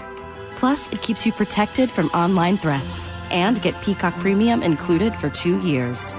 Lock in your price and unlock the possibilities. Get it now at Xfinity.com. Xfinity. Imagine that. Restrictions apply. Requires paperless billing and auto pay with stored bank account. Taxes and fees extra. Speeds vary. Use of fiber coaxial cable. Learn more at xfinity.com/same-day Wi-Fi. I like it hot. Beg your pardon? Can you make it hot for me, Dan? I think so. Half heated ain't hot enough. No. That's why I called you. Apollo Plumbing. Yeah, my sorry old water heater. Oh. Ain't getting me the hots anymore. You want hot water. That's what I said. That's what we do at Apollo Plumbing. And you're ready? Right now. When can you? How about today? Same day? We'll have you in hot water tonight. Clever. How about an upgrade? A tankless water heater would mean endless hot water. Now you're cooking. That's just for starters. Starters? How about we make it a worry-free water heater? Worry-free? Wrenchie's worry-free warranty. Which covers? Repairs, service, all included. And when it wears out? Apollo replaces it. No extra charge? Nothing. Nil? Nada. As an Apollo A-list member, you're covered. And payments? To fit your budget with approved credit, of course. And I'm hot again. Worry-free. That's for me. We're on our way. Thanks for making it hot. We're ApolloPlumbing.com. At Guardian Roofing, Gutters, and Insulation, we understand improving your home is an investment in your family, and we're here to help make it easier. With our flexible financing, keeping your family safe, comfortable, and dry has never been more affordable. For more than 20 years, Guardian has earned the trust of thousands of homeowners across the Pacific Northwest with a reputation for quality that lasts. So why wait? Start guarding your home today. Call or visit GuardianRoofing.com. Hair Volume from New Nordic will make your hair look thick and healthy. Hair Volume is available online at Amazon and NewNordicUSA.com or in the hair care aisle at your local CVS. Ready to get rid of that old car? Donate it today at carsforkids.org. Your car can be picked up as soon as tomorrow. Call 1-877-CARS4KIDS to donate your car today. That's Cars with a K. There are 5 things money can do for you: growth, liquidity, cash flow, protection, and tax advantages. Don't miss an opportunity because your current retirement plan only focuses on 2 or 3 of them. Hi, Jeff here with Madrona Financial and CPAs. Don't settle for a partial plan. Get the real deal by requesting your no-cost Madrona analysis today and discover what you may be missing. Call 833-673-7373 right now to request your analysis. That's 833-673-7373.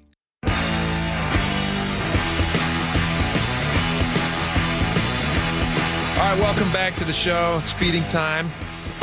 Spike, do you want to kick us off? And for anybody who's unaware of what this segment is, we both look at our feeds, and the way that social feeds work, people know this obviously by now, but everything that you do and say in life and look at, your phone records, even when it's not actively being used, it's listening to you, which is why if we talk about motorhomes, I'll get ads for motorhomes. You bet you will. And so it shoves different things down our throats thinking that we're interested in these things. I got tire ads all day yesterday. Did you really? I did. There you go. We were talking about tires. I didn't think about that. Okay, what's your thing of the day? Clearly, we also talked about Amazon delivery drones yesterday. That's why I get an Amazon. I have my feed showed me an Amazon delivery drone delivery, and it didn't go well. Lord, can we share that? Are we allowed to show that? Okay. There it is. There it is. There's a picture for you. It's a lovely Amazon drone, the 4-propeller prop model. If you guys are not on YouTube, you're missing out.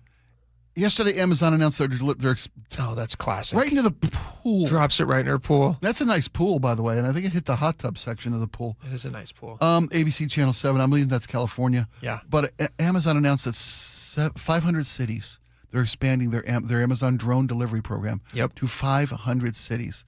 So, and I'm assuming that's real because it's a news feature. It's not some guy dropping a droning a package in a pool just to get the hits. It's funny this was yours. This popped up on mine too. Yeah. This must be universal. Again, I think it's because they're listening to us. But yeah, I saw this video, and here's my question about the drones. I was told that these drones are just covered in cameras so that they never run into anything. Do they not have anything below them? I would assume that there would be some sort of a... Because a pool is a big one. It's a big pool. I mean, or if it can drop it into a pool, what's going to not stop? Like, is there nothing that points down? This is like, hey, I don't want to drop this box on a person. My small dog. Or barking at a drone over my yard. Yeah. Which I'm genuinely concerned about now that they obviously don't have a downward camera. The thing with these are, all these packages, not like they're delivering bowling balls. All the things that they're delivering are less than 5 pounds. Okay. But still... Well, it's funny because my thought when I saw this picture, I didn't think it was real. But I saw that ABC News. Doesn't mean the ABC set. It's ABC 7, right? It looks real to me. In the corner. The little AI looks real. Tell me when that package hits. If you folks aren't watching on the YouTube channel, you're missing out. Oh, I know what you're about to say. That's not 5 pounds. That's a bigger box. You think this is AI? Have we been AI'd? I think somebody's punking. I think somebody's punking Channel 7. You know what? I think it's fake too, and we're both seeing this in real time. The reason I think it's fake is I want you to look at that drone. Knowing the size of these drones and the fact that these boxes are supposed to be 5 pounds, and then look at the depth where that drone is in the picture. Yeah. And then the depth of it, he's definitely not way, way, way back because that drone would be the same size as that hot tub, which I don't think would be the case. I think this is fake. And that's a package. I would say that package is at least 24 inches by 18 by 24 inches. Unless that's a hot tub for cats. or it's a box full of packing peanuts. That's possible. That weighs nothing. But look at the splash it makes. Nothing. And then I think it makes pretty big. Look at the water. Well, I don't know, man. Yesterday I couldn't tell that a puppy licking a baby's face wasn't real until I saw the 7-foot dog try to eat the other child. But you expect to see a kerplunk. If something goes into a water thing like that, I would expect the package to go way under the surface of the water. You're right. It could be packing peanuts. It could be. And we're dissecting a video that the listening audience is not seeing. So this is probably annoying to them. Radio. Here's the thing. These drones are going to be everywhere. AI or not, this may be AI. It's a reality coming to everybody. And so people are going to have to get ready for these drones. You think this was put out by like the folks at, FedEx? Trying to undermine the drone. That's the other wild thing. If we start seeing drones landing on children in yards or hitting the trampoline and bouncing into the street and causing an accident, we'll know. How much longer, legit question for you, how much longer does a company like FedEx hold out? Or a company like UPS? Now, they're shipping, I imagine a big portion of their things that they're shipping are probably for Amazon. They do have contracts with Amazon, yeah. But like Amazon is just shipping everything these days. Yeah, but I don't think any in the UPS or USPS, I should say. They're also didn't they just renew their contract with Amazon? There was a question about a month or two ago that Amazon and USPS, U.S. Postal Service, yeah. I didn't know they were still in business. Stop delivering. They're still around. Stamps are now $18 a piece, but they're still in business. Gotcha. But they're not delivering ballots anymore. That's what it was. That's the news I heard. That's it. I'm kidding. But does this how long will delivery? I think delivery service will always be in business because if you can't deliver by drone, if that becomes the new hot thing, is to just have a package flown to you in 20 minutes. Well, then UPS, FedEx, was it DHL?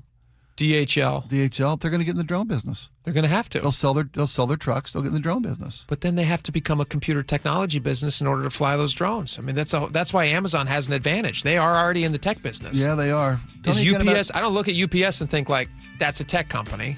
Yeah, when I think UPS, I think those brown shorts, man. So yeah, what can brown do for you? You cannot replace the brown shorts. No. Okay, I would rather. And I like the people in UPS. I do too. They're great guys. And every time I see one, I think it's Christmas season. They're about to deliver me Christmas presents. Nice. Yeah. So, but that you can't run a business only giving Christmas presents. No. You're kind of limited. It's seasonal. That's seasonal. Very seasonal. Okay. Next, when we come back, we got Matt Calkins. He is the former Seattle Times sports writer. He's going to join us on the show for a long segment. The whole segment we're going to talk to him about. He just resigned from the Times. He's going to explain to us why he did it. It's obviously gaining national attention. It's a big story here locally. So we're going to talk to Matt. Stick around. We'll be right back.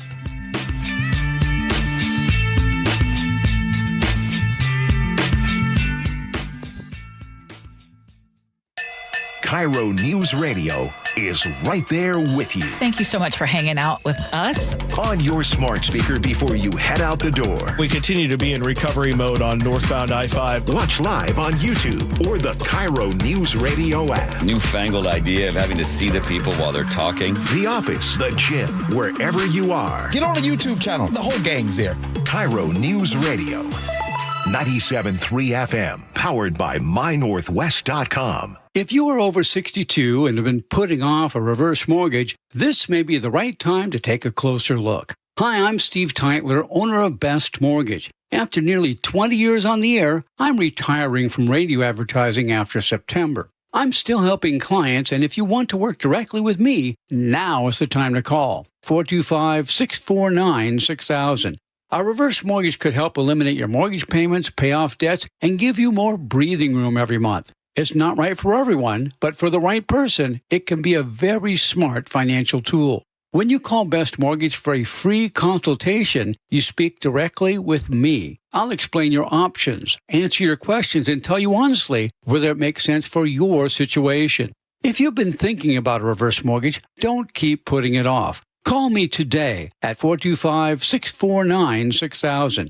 Best Mortgage. Honest advice you can trust. 425-649-6000. This is Justin Shirley, CEO of State Roofing and Exteriors. Our summertime savings event means 0 down, 0 payments, and 0 interest for up to 24 months, backed by our unbeatable warranties. Call 866-ROOF-ROOF or visit stateroofing.com today. This is for all you guys on Viagra. ED pills are no longer needed. The brutal side effects like 4-hour headaches, blurred vision, and that flush feeling can all be put behind you with our treatment. Here at West Coast Men's Health, we have a better approach to ED. Acoustic wave therapy creates blood flow circulation by safely removing the plaque in your arteries and restoring function naturally. Guys, let me be clear. Pills will never fix your problem. Our equipment is the latest technology, and our medical staff is the best in the industry. So give West Coast Men's Health a call today. Speak with our clinic manager. Ask him any question you like, how it works, the science behind it, and even the cost. If you suffer from ED or Peyronie's disease, give West Coast Men's Health a call today. In addition to treating ED and Peyronie's disease, we now offer testosterone replacement therapy. With clinics in Redmond and Tacoma, call 206-519-6541. 206-519-6541. Online at westcoastmenshealth.com. Step into Seahawks game day at the Pro Shop, where the roar of the 12s begins. And official Seahawks gear is always within reach. Touchdown, Seahawks! This is the Pro Shop. Visit the official store of the Seattle Seahawks, located at Lumen Field and the Landing in Renton. Hello, sweltering Seattle. John Curley here. Is your home staying cool? Are you losing sleep because it's just too hot? At Home Comfort Alliance, the goal is not to sell you a new system. It's to fix the one that you have. Repair first, replace only if it truly makes sense, saving you time and money. If your system's done, a heat pump gives you both cooling and heating for year-round comfort. Get real pricing in 60 seconds at HomeComfortAlliance.com. Call the comfort people. Home Comfort Alliance. Jonathan here from DUI Heroes, and if you're pulled over for a DUI, you can ask to speak with a lawyer immediately. We're available to you at DUIHeroes.com and 1-800-DUI-HERO 24 hours a day. If the officer doesn't get you in touch with us right away, you're still preserving the right and asking him to contact us as soon as he possibly can. The sooner you call a lawyer, the better your chances are. Look us up at DUIHeroes.com for a free case evaluation or call us at 1-800-DUI-HERO. DUI Heroes, your DUI defense specialist. Your best source for local news. KIRO Newsradio, KIRO FM and HD1, Tacoma, Seattle, Northwest News. ABC News, I'm Wayne Cabot. The market took a tumble today. The Dow fell more than 700 points, or 1.3%, with the S&P and NASDAQ close behind. Lots for investors to worry about. The growing debt, higher inflation, oil prices shooting back up. Brent crude rose 2.4% after President Trump's latest threat to Iran of an economic doomsday of sanctions. The U.S. attorney in Albany says agents posing as Islamic terrorists nabbed a 35-year-old woman. Jessica Bowie. As alleged, this defendant was radicalized online and spread messages of hate and violence against the American people. The FBI says she went from a little girl waving the American flag after 9/11 to now having stickers of the falling towers. Hard Rock Casino giving away $100,000 to Gary, Indiana, to help locals recover from the storms that flooded homes and claimed lives. Utilities say it could be weeks or months before they can get the power all together. This is ABC News. A cancer vaccine is showing promise. It's built from a patient's own cancerous tumor, and it seemed to stop melanoma in its tracks. In that group that got the vaccine in Keytruda, they did in fact find a decreased risk of recurrence or spread and no more safety signals than normal. ABC News chief medical correspondent Dr. Tara Narula. Iran has responded to President Trump's new vow to go after countries that helped Tehran.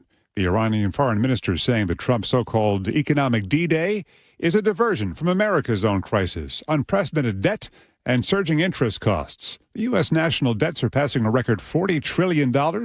ABC News national security and defense analyst Mick Mulroy. From the national security perspective, it's going to put a lot of pressure on the military budget, the defense budget, as we go forward, because it just becomes more and more of the debt is actually just paying for the debt itself. I'm Wayne Cabot, ABC News. New poll finds Seattle's mayor losing support among voters. That's after Nate Connors at the real-time traffic desk. All right, Aaron, the KIRO Newsradio app has our update. Let's start you up in Everett. We've got that usual exodus from Boeing on eastbound 526. North 5 slows from 526 up to Highway 2. You could jam up again as you head into Marysville right at the 529 interchange. We may have a new blocking issue there heading in the southbound direction as I see traffic all of a sudden jamming up there. South 5 heading into Seattle, heavy from 85th into downtown. 25 minutes from Linwood. North 5, heavy backups between the Michigan Curve and Ship Canal Bridge. 25 minutes to get through downtown. North 405, heavy from South Center through the Renton S curves. Southbound 405, pretty thick from Southeast 8th all the way down to the VMAC. 35-minute trip between Bellevue and South Center in both directions. Over to Auburn, eastbound 18 at Auburn Black Diamond Road. Road work blocks your right lane until 3 o'clock, and you're backed up to Military Road right now. Tacoma to Olympia, 50 minutes. We've got scattered backups between Nisqually and Olympia. Text app to 888-973-5476 and download the KIRO News Radio app. Listen to your favorite shows and get the latest news and updates sent straight to your phone. KIRO News Radio, real-time traffic. I'm Nate Connors. KIRO News Radio, 97.3 FM, Northwest News. Now, the latest from KIRO News Radio and mynorthwest.com. Good afternoon, I'm Aaron Granillo. Seattle Mayor Katie Wilson's approval rating has dropped sharply, according to a Seattle Metro Chamber of Commerce poll. That survey of 500 voters showing Wilson's favorability now at 37%. That's down 20 points from April. Same poll found 75% of respondents support public safety cameras. Mayor Wilson says that issue is at the center of an ongoing audit. We expect the results of that audit to be coming out, I believe, around the end of September. So that will be a decision point where we can share those results publicly and make a decision about whether to move forward with the expansion of the CCTV cameras. Chamber of Commerce poll also found the mayor losing support across political lines, including significant drops among self-identified progressives and liberal Democrats. Deputies say a suspected drunk driver is to blame in a deadly crash involving a motorcyclist in Puyallup.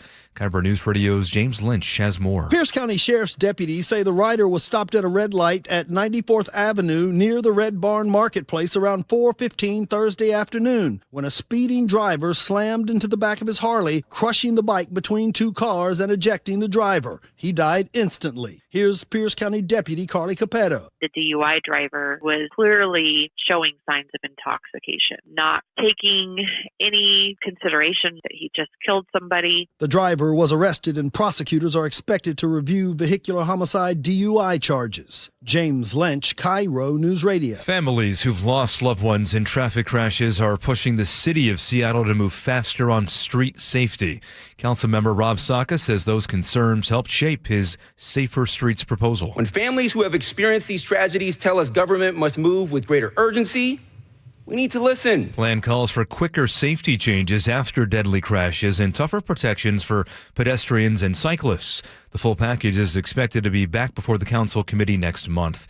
A veteran Seattle Times sports columnist has called it quits, saying the paper repeatedly spiked his work on controversial topics. Matt Calkin says he resigned after editors refused to publish a column about the debate over biological males in women's sports. Calkin says this was not the first time the paper killed one of his opinion pieces. We've reached out to the Times for comments, and stay tuned. Calkins joins Jake and Spike next. To your forecast, we are seeing sunshine at this hour. Another nice day tomorrow after some morning clouds, and then increasing clouds tomorrow night, followed by some showers and thunderstorms on Saturday, and a few showers continuing into Sunday. Right now, 80 degrees in downtown Seattle. I'm Aaron Granillo, KIRO News Radio. Your best source for local news, serving Western Washington and the world with a KIRO News Radio app. Always streaming live on your smart speakers. You're listening to KIRO News Radio, Northwest News. And now, it's time for the Jake and Spike Show on KIRO News Radio with your hosts, Jake Skorheim and Spike O'Neill. Welcome back to the show. We are very happy to have on right now. This is quickly becoming not just a local giant story locally here, but this is a national story. Matt Calkins, who used to be with the Seattle Times, right? He had a great sports piece there. No longer with the Seattle Times, and Matt joins us right now on the show. Matt, thank you so much for making the time for us. Oh, no problem. Thanks for having me on, guys. Matt, you posted this. I'm going to read just a little bit of your post. This has gotten, just hundreds and hundreds of thousands of views, and I cannot even imagine the level of attention you're getting right now, which is kind of crazy. Yeah, it's been wild. But you said after 11 years as a sports columnist at the Seattle Times, I have decided to resign. It was entirely my choice, and it was not an easy one. The impetus was the Times declining to run a column I wrote from the perspective of two female student athletes who were opposed to competing against biological males. It was one of several pieces of mine that had been spiked, and I no longer felt like I could properly do my job as a columnist. I lay out the situation in greater detail in the link below, but I want to say that I enjoyed my time with the paper, find the talent there to be immense, and have no animosity towards anyone who works there. It was just time for a change. What happened? Give us a little bit of what happened. About 3 weeks ago, maybe 2.5 weeks ago, there was a rally outside of Climate Pledge Arena in support of Sophie Cunningham, the Indiana Fever Guard, who had taken a stance supporting, keeping biological males out of women's sports. And, a few dozen people showed up. So I interviewed one of the girls who was holding a sign saying, "Thank you, Sophie, for speaking up for girls." And I interviewed her, and I wasn't sure if I was going to do something or not, but then she got cussed out by the Storm co-owner during the game. And we remember. That became kind of a national story. Yeah. And that's when I felt like I had to weigh in. But I also wanted to get another girl's voice in there. So I called Frances Stott, who is a student athlete out in Tumwater, who refused to play a game against a biological boy and had to share a locker with this person. And, just saying, I'm not anti-trans, this is not an anti-trans movement. I just don't feel comfortable. And I think girls should have their own sports. And basically the whole point of my column was, if you read between the lines, you can see where my stance was, but I was basically just saying, this is not an anti-trans movement if you agree with, just because you agree with Sophie Cunningham. Let's stop hurling those labels around. This is a delicate subject. Can we please have a conversation on it that's polite and civil? And that's what I sent to my editors. And on Friday morning, I sent the column, and they said, well, we're looking at this, but it won't be ready for Sunday's paper. Then I was like, okay. Then on Monday, they said, well, we're still looking at this, but you should still write some other stuff in the meantime. Then on Wednesday, I was told they were going to take it to the top two editors. So this is like becoming an event at this point. Is this normal course of action when you submit a story? Is this kind of a normal way it works, or does this feel different? No. Well, for most stories, no. I mean, they'll just say, that sounds good to me, and then I'll write it, and 20 minutes later, it'll be up. A few edits might have been made. Yeah. But no, this is not a normal course of action at all. And then on Thursday, my boss said, well, you didn't tell us what you were writing beforehand, so we're going to spike this. And it's not like I was hiding anything from them. I was just doing an interview, and I wrote a column and said, hey, do you think this might work? You don't have to run this now, but do you think this might work? Which is pretty normal in journalism. You just you write something and you're not sure if it's going to work or not. You submit it to an editor, and they kind of go through the vetting process and see if it would. To me, it was just clear from the start that they were never going to run it, and they just kind of came up with an excuse. And given some of the history I've had at the Seattle Times with other columns that have been spiked, this didn't surprise me. I was basically ready for it, and I knew that if it happened, I couldn't work there anymore. Not because of, personal animosity towards anybody. I just didn't feel like I could do my job anymore. And, journalism is supposed to be about free speech, and I just didn't quite feel like I had it there. Matt, now you said you didn't clear the article with them prior. Is that something they ask for every time, for you to clear your concepts with them? No. I didn't think that was the case from what you've already said. And the other articles that they spiked, which is them deciding not to run your articles, both of those were, I believe, where politics and sports kind of coexist, right? One was about pay for women's soccer, if I'm not mistaken. The other about law enforcement and sports interaction with the law enforcement community. Are those both correct? Yeah, one was there was a huge equal pay lawsuit with the women's soccer team about 7 years ago, and they were basically saying that, hey, we're being shortchanged because we're women, and I just looked into that story, and I'm like, this doesn't quite seem right. They just asked for a different contract than the men. They asked for more money up front, and with the law enforcement, it was more. I was talking. This was right during all the George Floyd. This is right after George Floyd's death.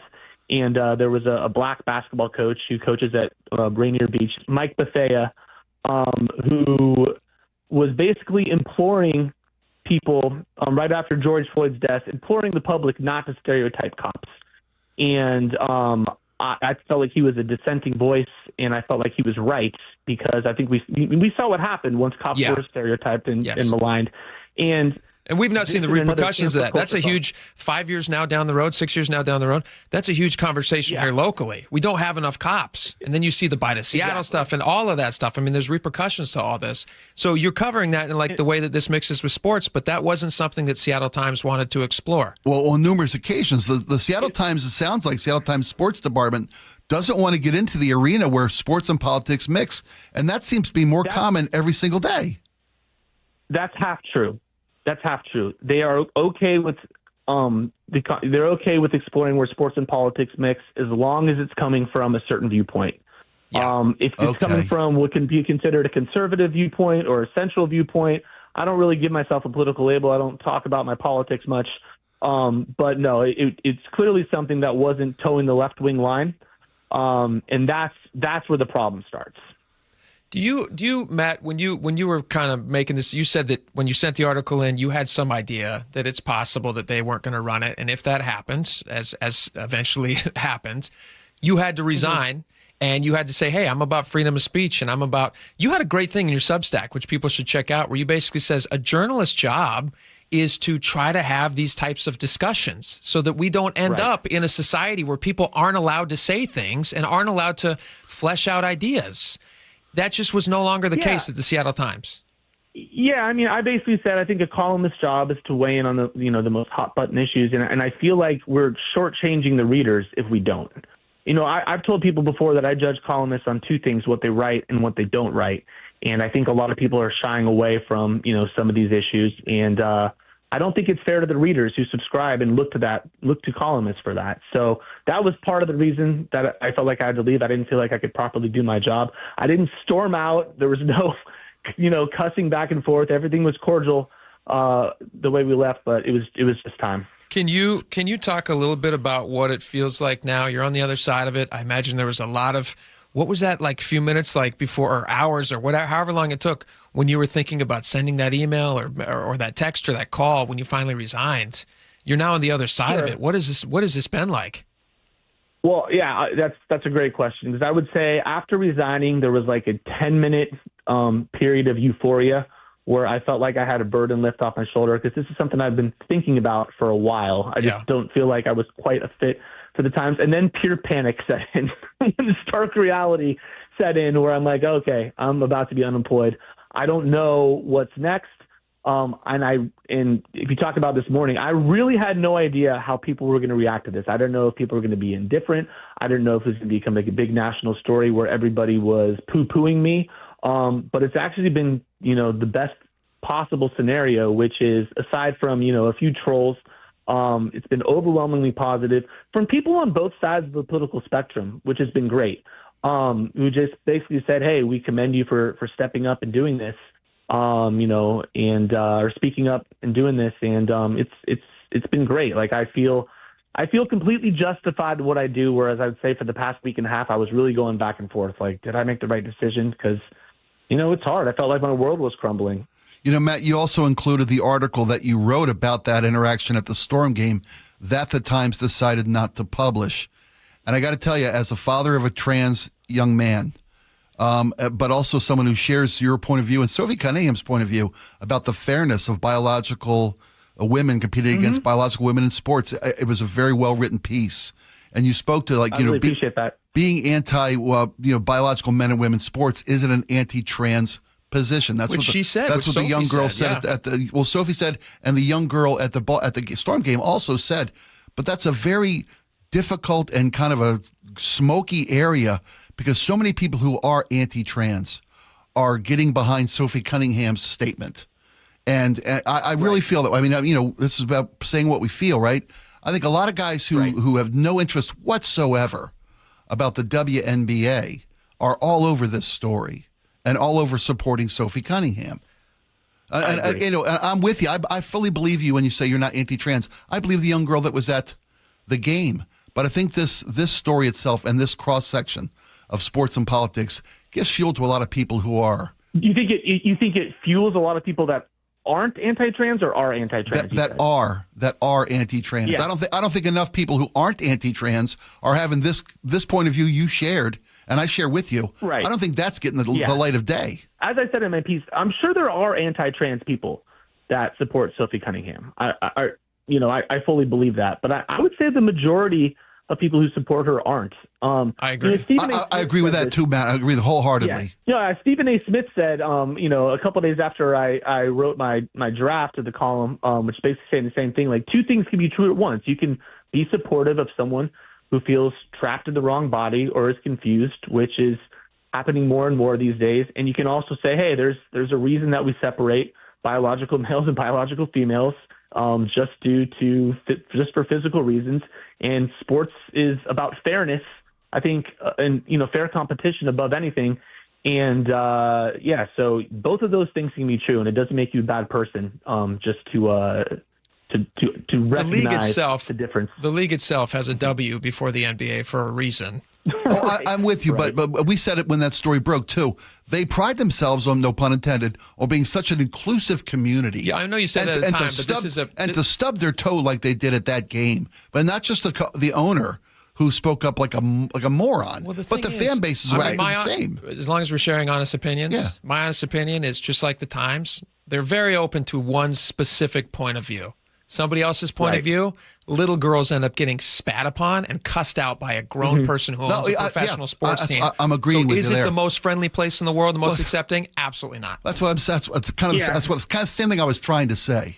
Matt, let me wrap up here with something you said. I think this is so nice. People should check out your Substack. You said, in thinking about this decision, I kept going back to Albus Dumbledore line.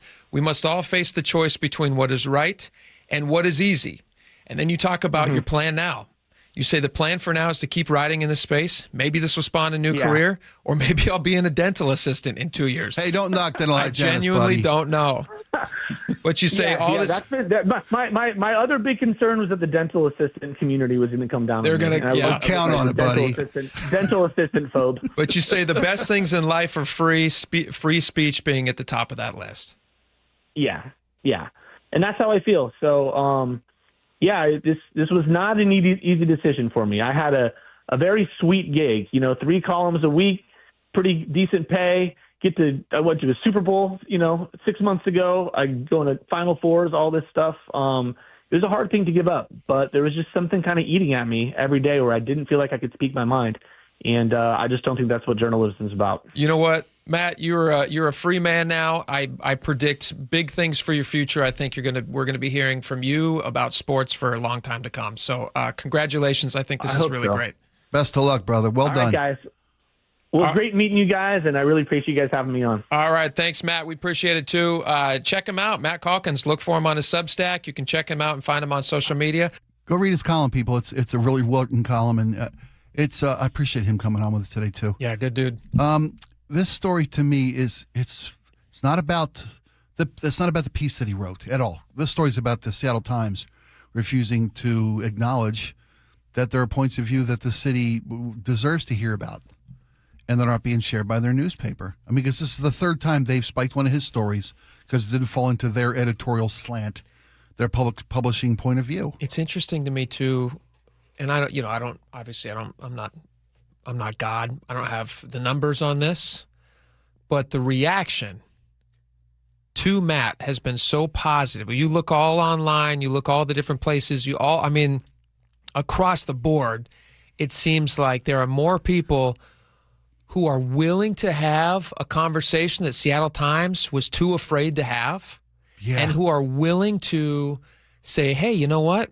We do live in a world that can get complicated sometimes, and it's okay to want to support women in sports and also not be anti-anything. You can be both of those things, which is the point of Matt's article. Yep. And Seattle Times doesn't want to talk about that. Seattle Times is trying to create this illusion that there is this consensus on that topic that I would say they are in the vast minority on. Everybody else, the vast majority of us, recognize there are just some things that are true in life. That Seattle Times, for whatever reason, has gotten to a point where they feel like if we approach this topic with our readership, or who they believe their readership is, that they're going to lose business. Well, they don't have any faith in their readership. The Seattle Times seems to have such little faith in their own audience, their own customers, that they can't have a conversation with an opposing point of view. Yeah, well, it may not even be the opposing, and it may not be the opposing point of view. Even be a potential. It might be the majority view of common sense that Seattle Times would rather not talk about. Yeah. But what Matt has done, and why I think he has a very bright future, he's shown that he has the courage of his convictions. Absolutely. This is a guy who has character, and even though it's the hard thing to do, he didn't know this was going to be the response. What he knew for a fact was he couldn't continue working at a place that was trying to stifle his voice and shut him up. And we live in a world where we want to celebrate the free speech. That's a great thing about America. He says it there at the end of his piece. Top of that list is free speech for him. Yeah. And he felt like he wasn't getting that at the local biggest newspaper. As employer for 11 years. Which as you watch this story develop, this is a tremendously dark mark against the Seattle Times. And if I were them, I'm not them, but if I were them internally, I'd be having some very serious discussions right now about what kind of paper they want to be going forward. I imagine they'll probably circle the wagons on this. Do you think they can afford to just not address it at all? Of course. You think, really? Yeah. Wow. Look at where they're at. Look at where they're at now. Look at how many of his stories that they've spiked that they were just uncomfortable talking about because they had a certain perspective. That's the flag that they've planted. Wow. You're probably right, but man, just what an insult to your readership. What a missed opportunity. Well, that's how you become irrelevant. That's how you become irrelevant, and that's, if that's the path they've chosen, you have chosen poorly. Amen. All right, we got a lot more coming up. When we come back, we're going to talk to Andrea Suarez from We Heart Seattle, who's being investigated by Washington for picking up dirty needles and drug foils. She's going to join us live next. I hope she can explain this to me because I don't get this one. Me too. I don't understand this. All right, great. She'll be live with us in just a couple minutes. Stick around. This hour is brought to you by Davis Law Group. KIRO Newsradio is honored to bring home one of the nation's top awards in our industry, the prestigious National Edward R. Murrow Award for breaking news coverage.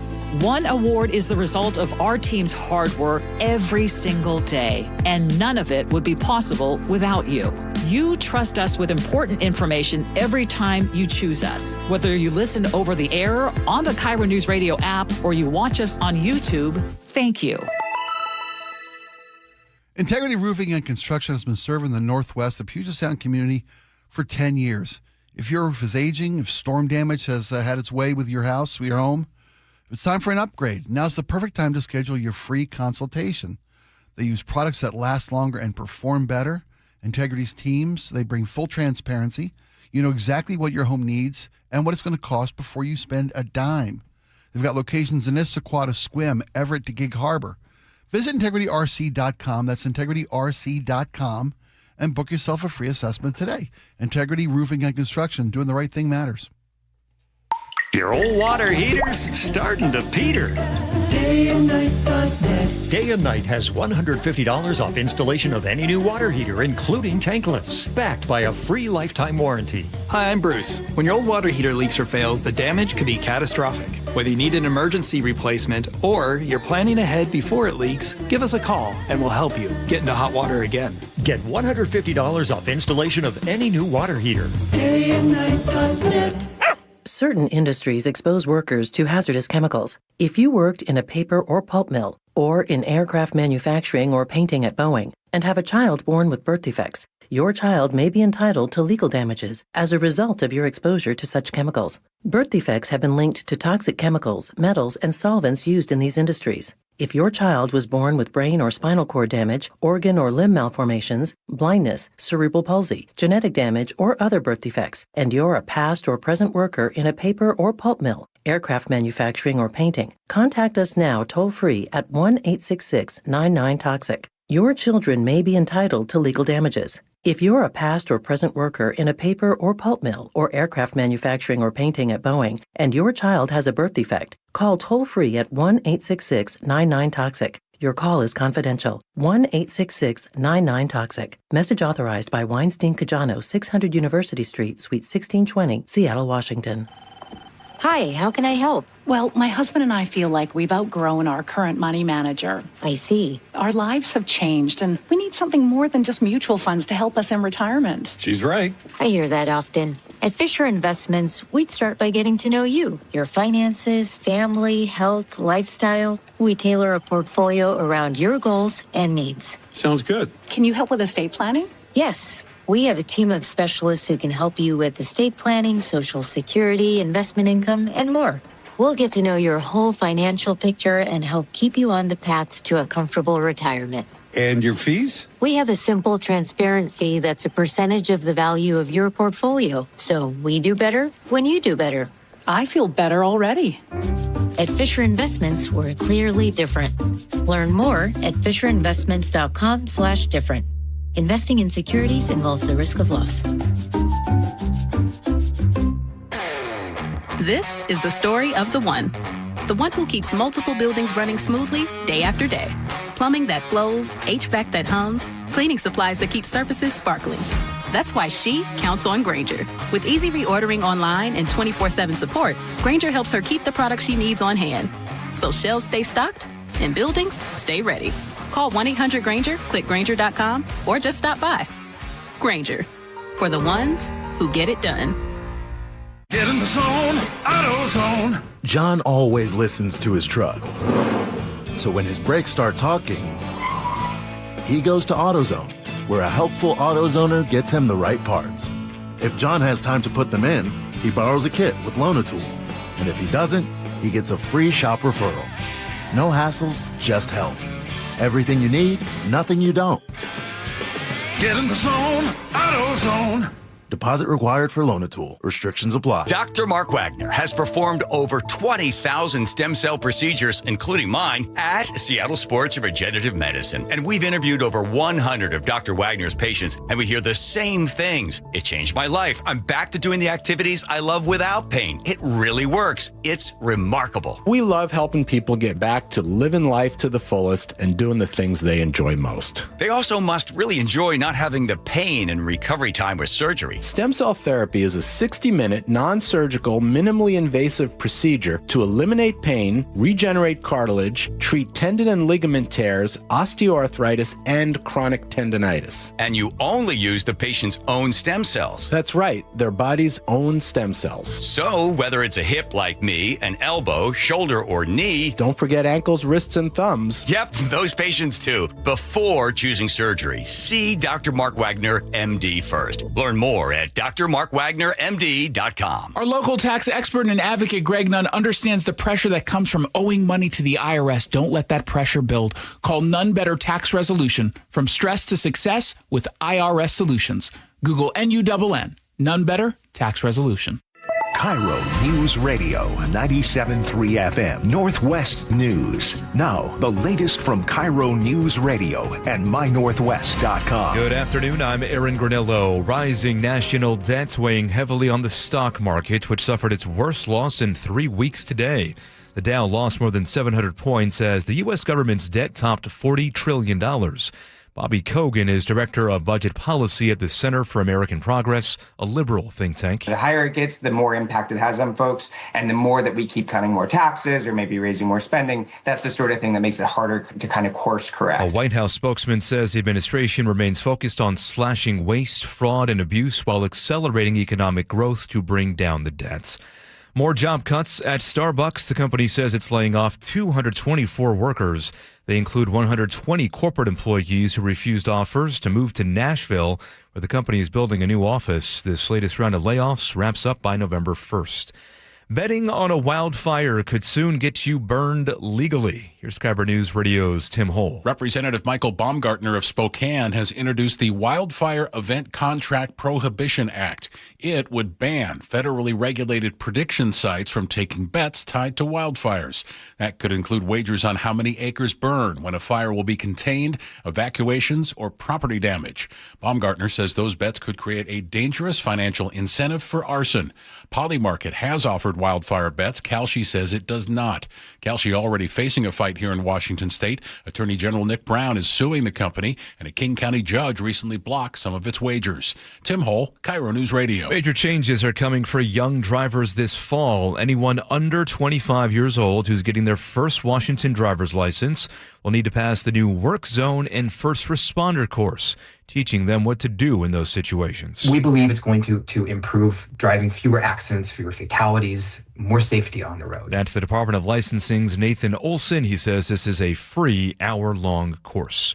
Now to the real-time traffic desk at 2:32. We check in with Nate Connors. And it's brought to you by Carpet Liquidators. Up in Everett, South 5, just past the Steamboat Slough, a collision on your right shoulder. That's what's behind our backup starting back at 88. North 5 has backups from 526 to this crash scene. Everett to Marysville, though, 20 minutes max. Eastbound 526 is still bumper to bumper from the Boeing plant over to I-5. South 5 into Seattle, heavy at Lake City Way in the downtown. Up to a half hour now from Linwood. North 5 heavy at the Michigan Curve up to the Ship Canal Bridge. In Bellevue, South 405 jams up about mid-Bellevue all the way down to the VMAC. Bellevue to South Center's at 35 minutes. Got another backup forming in South Center. North 405 heavy from South Center through the S-curves. In Auburn, eastbound 18 and Auburn Black Diamond Road. Road work blocks that right lane for about another half hour, scheduled to wrap up at 3 o'clock. And it's left here with a thick backup way at Military Road. Tacoma to Olympia at 55 minutes. August is Karastan month at Carpet Liquidators. Purchase beautiful Karastan carpet and get free installation.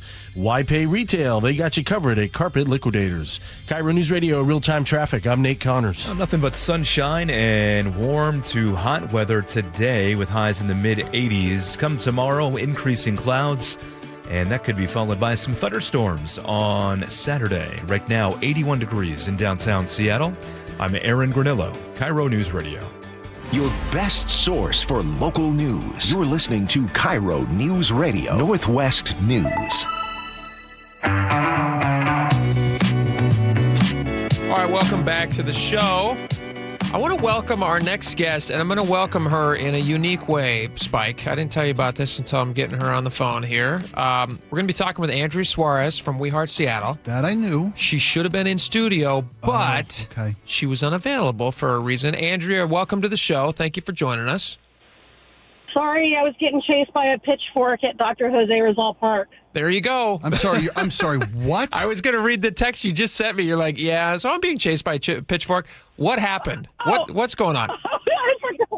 Well, I mean, it's not funny because, I am a bit a nerd to this, but, it kind of is.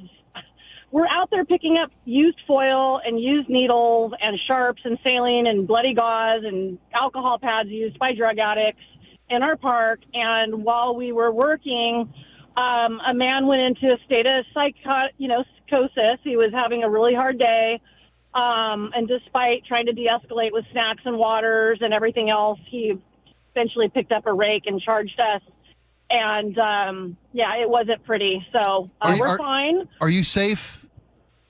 Yeah, we're fine. Okay. We're I hope so. Well, no, I mean she's literally running while she's doing the interview. She's like, I'm sorry. Maybe I'm naive to this, but that maybe you've grown accustomed to the environment that you work in. Yeah. Andrea, we're glad to hear that you're okay, and I mean sometimes we gotta laugh at these things so we don't cry. But that's an insane situation to be in. Obviously, we're very happy to hear that you are doing okay. All right, the reason we want to have you on the show, though, is because I need you to help us make sense of this. Spike and I are both scratching our heads. We don't get it. But you right now, so you run an organization called We Heart Seattle, and as you kind of laid out there just a little bit for our audience, in your daily travels, you're picking up needles from drug addicts, you're picking up foils, you're picking up, bloody gauze, things that as a parent, I can tell you, I don't want to find or my kids to find in our local parks. So I'm grateful that you're doing this job. But you're being investigated right now by the state of Washington. Is that right? That's right, by the Labor and Industries Department of Occupational Safety and Health. And, I am a one-person, employer. I'm the only employee. And, I've settled down over the last 72 hours. At first, it was like, oh, my gosh, this is egregious. This is an overreach to, well, of course I have a safety plan, and it's documented on our website, and we have waivers, and we have people who have certifications to handle bloodborne pathogens. Like, we do have most of what was asked of us to a degree, but we still are in an open investigation where I was told yesterday, will take a couple months to investigate.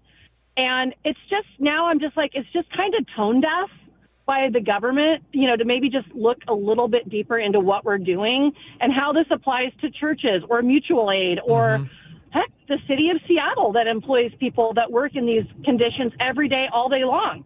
Low barrier permanent supportive housing, shelters where there's needles strewn everywhere, and just the ecosystem that we're all working under. I just hope that this raises the bar and awareness that we all can live in a safer community. So I'm no longer sort of defensive knee-jerk and more like, okay, let's look at the silver lining and the absurdity of this. Sure. And raise the bar for everybody else out there who's walking over needles and foil and feces and dead bodies, because that's our reality on a daily basis. I think that's a great attitude. It's a great approach. You're making, lemonade out of lemons, which is what you've been dealt here.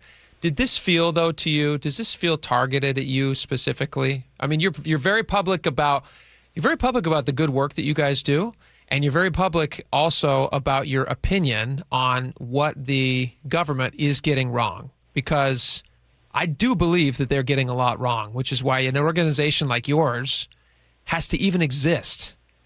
Did this feel kind of targeted to you? It does, and the reason why is because I would think the government would have a priority on investigating a one-employee organization versus, say, I don't know, one that has 100. I can't imagine they are having a shortage on L&I claims.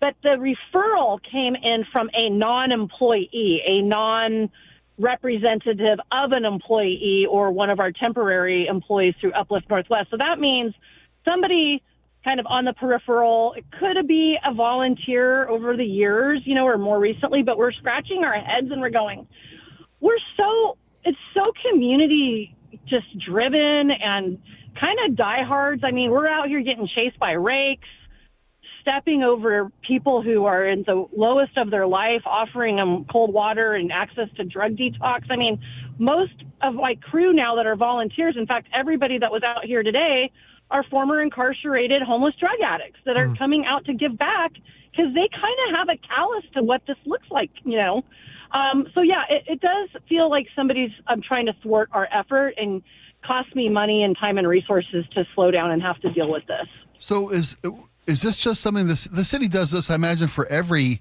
entity that does what you do? Because you mentioned it. If you guys weren't doing this, it'd be on the city to go out there and clean up the parks and the public ways that are littered with these dangerous and toxic garbage. I don't know what else to call it. Do they run these same type of L&I? It's just a safety audit, right? Well, now that would be interesting if the city of Seattle filed an L&I claim against themselves for being a. Well, maybe I'm asking this wrong. Do the people, the parks crews, the city maintenance crews that are tasked with these horrific situation cleanups, are they dealing with the right proper safety equipment and proper disposal techniques and proper training?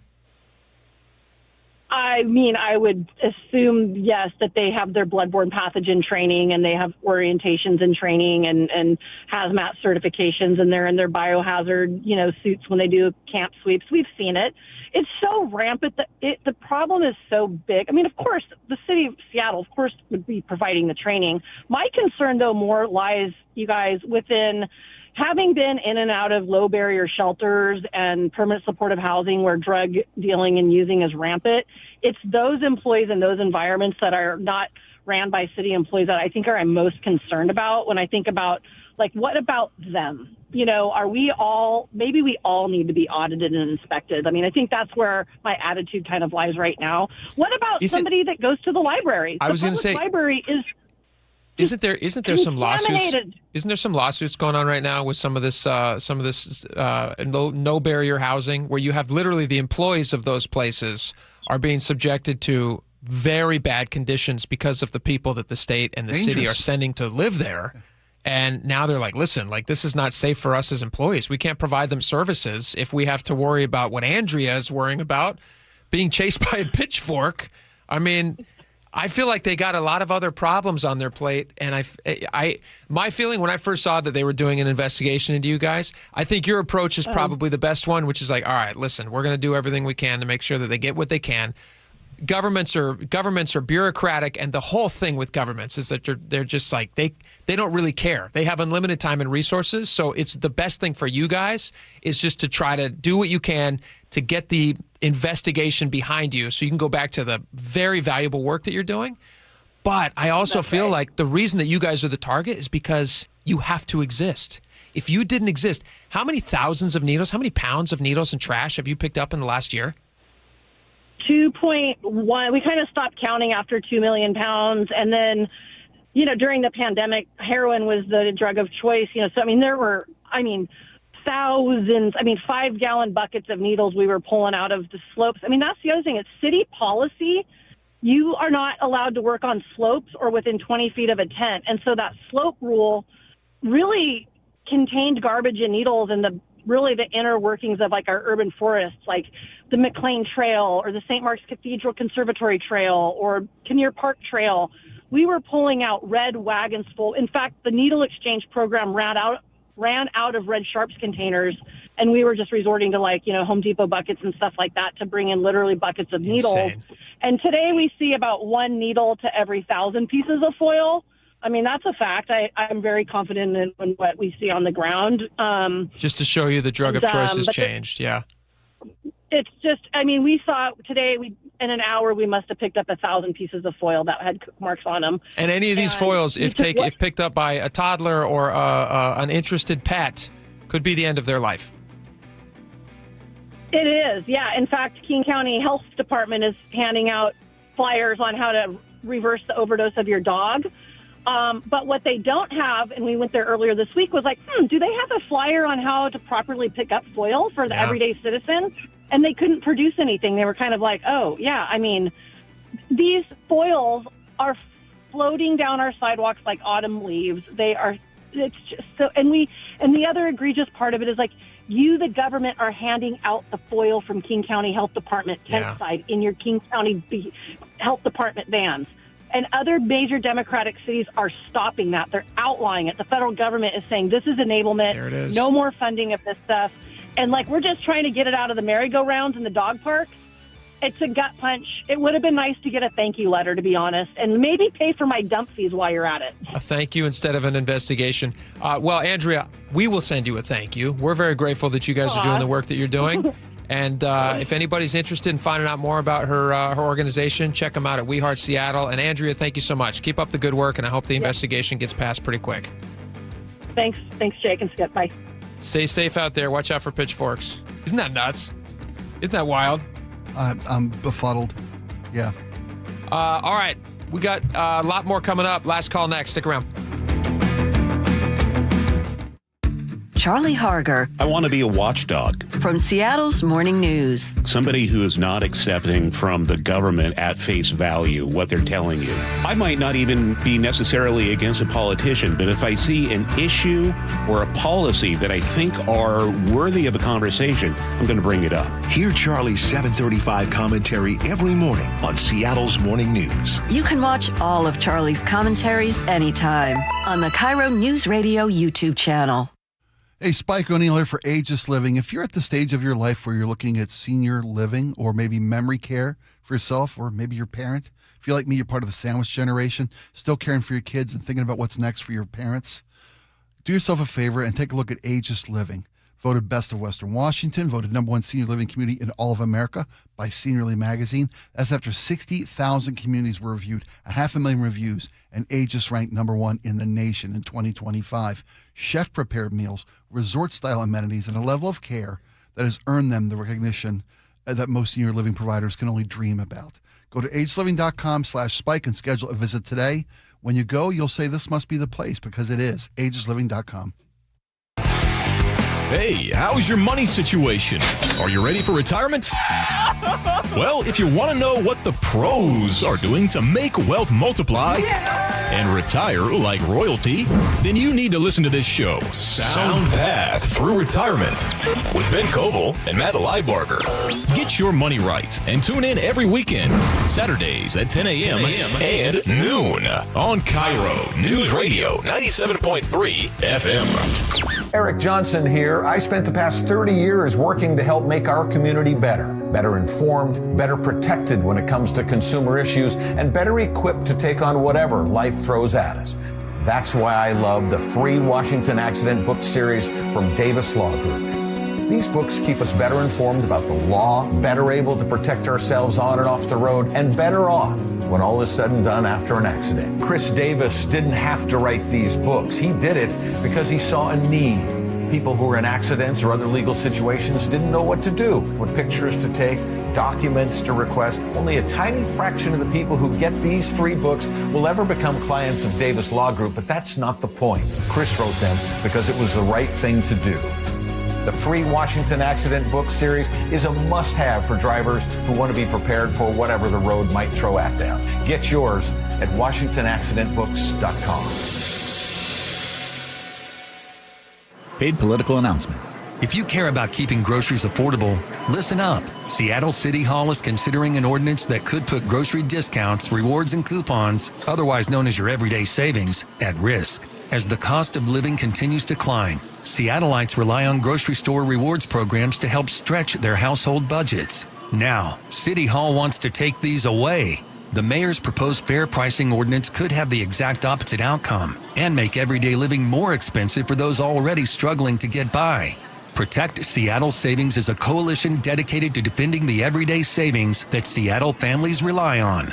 We're working with the mayor's office to improve the proposal and keep costs down, but we could use your help. If you care about keeping groceries affordable, visit ProtectSeattleSavings.com to learn more and join the cause. Again, visit ProtectSeattleSavings.com now to learn more. Paid for by Protect Seattle Savings. Jason Rantz here with Greg Nunn from None Better Tax Resolution. Greg, there are a ton of national advertisers offering services similar to yours. Why shouldn't I go with one of them? National firms are an interesting phenomena, if you will, because I hear from clients that tried them initially, and they tell me these stories that are just really hard to believe, Jason. They'll call, and the person that they're talking to is really a salesperson. They don't really know the tax resolution business at all. They're trying to make a sale. And so they overpromise, and they'll hook them with a very low initial fee. Then when that case starts moving down the road, all of a sudden the person's getting a phone call. Oh, you need to pay us thousands of dollars to get this thing done. And they tell me sometimes it never gets done. So it's a tax resolution scheme without any of the resolution. I really believe part of it is. If you're having trouble with the IRS, call Greg Nunn with None Better Tax Resolution. 425-947-1967 or Google NUNN. None Better Tax Resolution. For nearly 20 years, I've talked with local homeowners on the radio about mortgages and making smart financial decisions. Hi, I'm Steve Tytler, owner of Best Mortgage, and after September, I'm retiring from radio advertising. So if you're over 62 and you've been thinking about a reverse mortgage, now's a good time to call to work directly with me. 425-649-6000. A reverse mortgage may help eliminate your mortgage payment, pay off debts, and create more room in your monthly budget. It's not right for everyone, and that's why honest advice really matters. When you call Best Mortgage for a free consultation, I will personally explain how it works, review your options, and tell you plainly whether it makes sense for you. No pressure, just straight answers from someone who's been helping Northwest families for decades. Fall is coming, and if a reverse mortgage has been on your mind, let's talk soon. 425-649-6000. Best Mortgage. Honest advice you can trust. 425-649-6000. Hair Volume from New Nordic will make your hair look thick and healthy. Hair Volume is available online at Amazon and newnordicusa.com or in the hair care aisle at your local CVS. If your water heater's failing or running out too fast, we've got CM Heating's Comfort as a Service program. Get a new system starting at just $44.99 a month with lifetime repairs and maintenance included. Book your free estimate today at cmheating.com. License number CMHEAHL 750LP. I want a woman. I want a big girl. See the hysterical Gabriel Fluffy Iglesias when he takes the stage at Muckleshoot Casino Resort, Saturday, August 29th at 5:30 and 9:30 p.m. This way, we both can agree on the temperature of the thermostat. He's sold out stadiums around the world, and now he's coming to Muckleshoot Casino Resort on August 29th. Get tickets before they're gone to laugh out loud with Gabriel Iglesias at muckleshootcasino.com. All right, welcome back to the show. It is last call. Got your text messages. We're going to read a bunch of them. A lot of opinions on a lot of things. We got a lot of topics in today. Let's kick it off, Spike, with our reaction to our exclusive interview with Matt Calkins, former Seattle Times sports columnist. Start with Robert in the 206. Wow, I cannot believe the Seattle Times has dropped into journalistic bankruptcy. I want to read local papers with all kinds of perspectives. This is actually big news. We're not allowed to read about it. Why bother subscribing to the Seattle Times? That's a great question. Fernando in Seattle says, this was an opinion piece. The Times has every right not to publish it. Fox doesn't allow any liberal points of view, and yet you don't get into a hysteria about them squashing liberals' First Amendment rights. Number one, he has an opinion piece. Yes, that's fine. The reason they didn't want to publish it is what's interesting. It's a conversation that everybody's having, and if they're not brave enough to have that conversation, you don't even need bravery. It's just news. People are discussing it. I think it's good business. It's also good business to represent all points of view so people can have these discussions. And two, Fox has plenty of people who have liberal points of view all the time on their shows. Like our friend Jason also goes on CNN. CNN has conservative points of view on their network all the time. It's good business. That's where the conversations happen. Yes. You have to have point of views. Yes. But Fernando, we still love you. Yeah, John from Camino Island says, interesting fact, one study in 2026 showed 1/3 of the journalists now operate as independent in America. That's got to mean something, and it seems to be growing. Absolutely. Steve in downtown Seattle says, whatever the issue is, this is not a freedom of speech issue. Freedom of speech only has to do with government censoring. I don't really think this, I don't think this is a freedom of speech issue. Per se, no, it's a censorship issue from the company, from the Seattle Times. It's not like he's unable to express his opinion out there. He's got the Substack now. Ironically, this is going to be seen by way more people than it would be if he was still with the Seattle Times. Yeah. I think maybe it's a censorship issue. I don't know, but the bigger part of the story is Seattle Times refusal to hear other points of view. And just burying their heads in the sand. Trust their audience. Just what a dumb move that is. Techman in 253 says, Bernie Bro here, super progressive. And I agree with Sophie Cunningham. Okay, let's go to Mayor Wilson's audit on the CCTV system. 360 says the audit is going to last until Election Day. Actually, it's due in late September. Cliff in Woodinville says the audit gives her cover whatever she decides. If they discover a significant privacy issue, she can deny the cameras with good cause. If they find nothing, she can allow them because they're safe. She's justified whichever side loses in her decision. Win-win for her. Jesse in Puyallup, I believe the cameras should be on. There are viable arguments on both sides, but it's our general public safety to have them on. There will always be those people that use the cameras for nefarious reasons, and as those come to light, we will be able to fortify the system to prevent them as they arise. We got time for one more? Yeah, do it. George in Paulsbo, are you guys going to have cameras like they do in China? Doesn't sound too appealing to me. Once you start, you can't stop. The problem with the cameras in China is like there's a social credit system there where they can literally stop you from traveling outside your acceptable province. That would be horrifying. I agree with you. That would be horrifying. All right, John Curley Show's coming up next. Tomorrow's Friday. We hope to see you back here then. Have a great rest of your day. Bye-bye.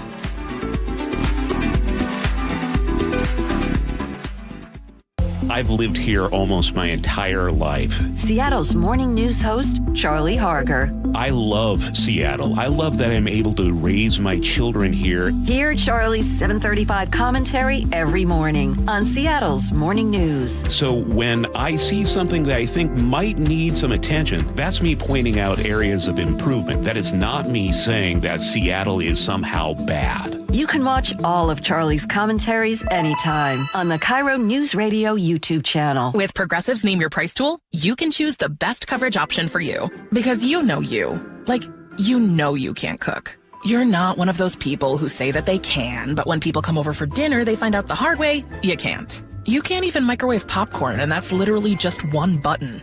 Plus, measuring and patience are huge parts of cooking, and that's just not you. Only you know you. So get coverage options within your budget with Progressive's Name Your Price tool. Progressive Casualty Insurance Company and Affiliates. Pricing coverage match limited by state law. Finding great candidates to hire can be like, well, trying to find a needle in a haystack, but not with ZipRecruiter. Its powerful technology actively finds and invites qualified candidates to apply to your job. So while other companies might deliver a lot of hay, ZipRecruiter finds you the needle in the haystack. See why 4 out of 5 employers who post a job on ZipRecruiter get a quality candidate within the first day. Try ZipRecruiter for free at ZipRecruiter.com/free. That's ZipRecruiter.com/free. ZipRecruiter. Guys, I'll never forget the first time I saw somebody get results at our clinic. He was an 81-year-old man who hadn't been intimate with his wife in over 8 years. Viagra had stopped working for him, and he was desperate for help. After several treatments, he walked into my office and told me he couldn't believe the results. Needless to say, this was a very happy man. This man made me a believer in what we do. He had taken pills for years, but he had never fixed the problem. When he came to us, we fixed the problem. Our treatment does what no pill can do. So give West Coast Men's Health a call today. Speak with our clinic manager. Ask him any question you like, how it works, the science behind it, and even the cost. Change your life today, like the thousands of men who already have. In addition to treating ED and Peyronie's disease, we now offer testosterone replacement therapy. With clinics in Redmond and Tacoma, call 206-519-6541. 206-519-6541. Online at westcoastmenshealth.com. You're still glowing, flirting, grooving. You've still got it. But your immune system weakens as you age, making it harder to fight illnesses like pneumococcal pneumonia and RSV. Vaccines are a key part of any health routine and can help protect you from getting really sick. Ask your doctor or pharmacist which vaccines you need. See more at PfizerForAll.com. Sponsored by Pfizer.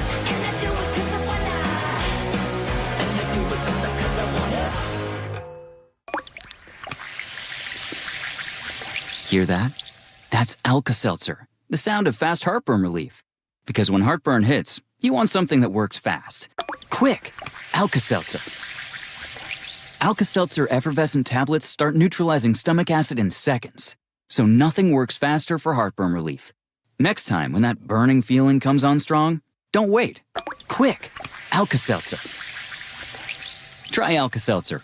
Use as directed. Onyx, I keep having stomach issues. Please make me a doctor's appointment. Okay, are you suffering from diarrhea, bloating, gas, or oily stools? If so, you may want to ask your doctor if it could actually be a problem with your pancreas, called exocrine pancreatic insufficiency, or EPI. My pancreas? How is EPI treated? A prescription medicine like Creon, pancrelipase, is used to treat people who can't digest food normally because their pancreas doesn't make enough enzymes. Creon is the #1 prescribed treatment for EPI. Creon may increase your chance of fibrosing colonopathy, a rare bowel disorder. Tell your doctor if you have a history of intestinal blockage or scarring or thickening of your bowel wall, if you are allergic to pork, or if you have gout, kidney problems, or worsening of painful swollen joints. Call your doctor if you have any unusual or severe gastrointestinal symptoms or allergic reactions. Take Creon as directed by your doctor and always with food.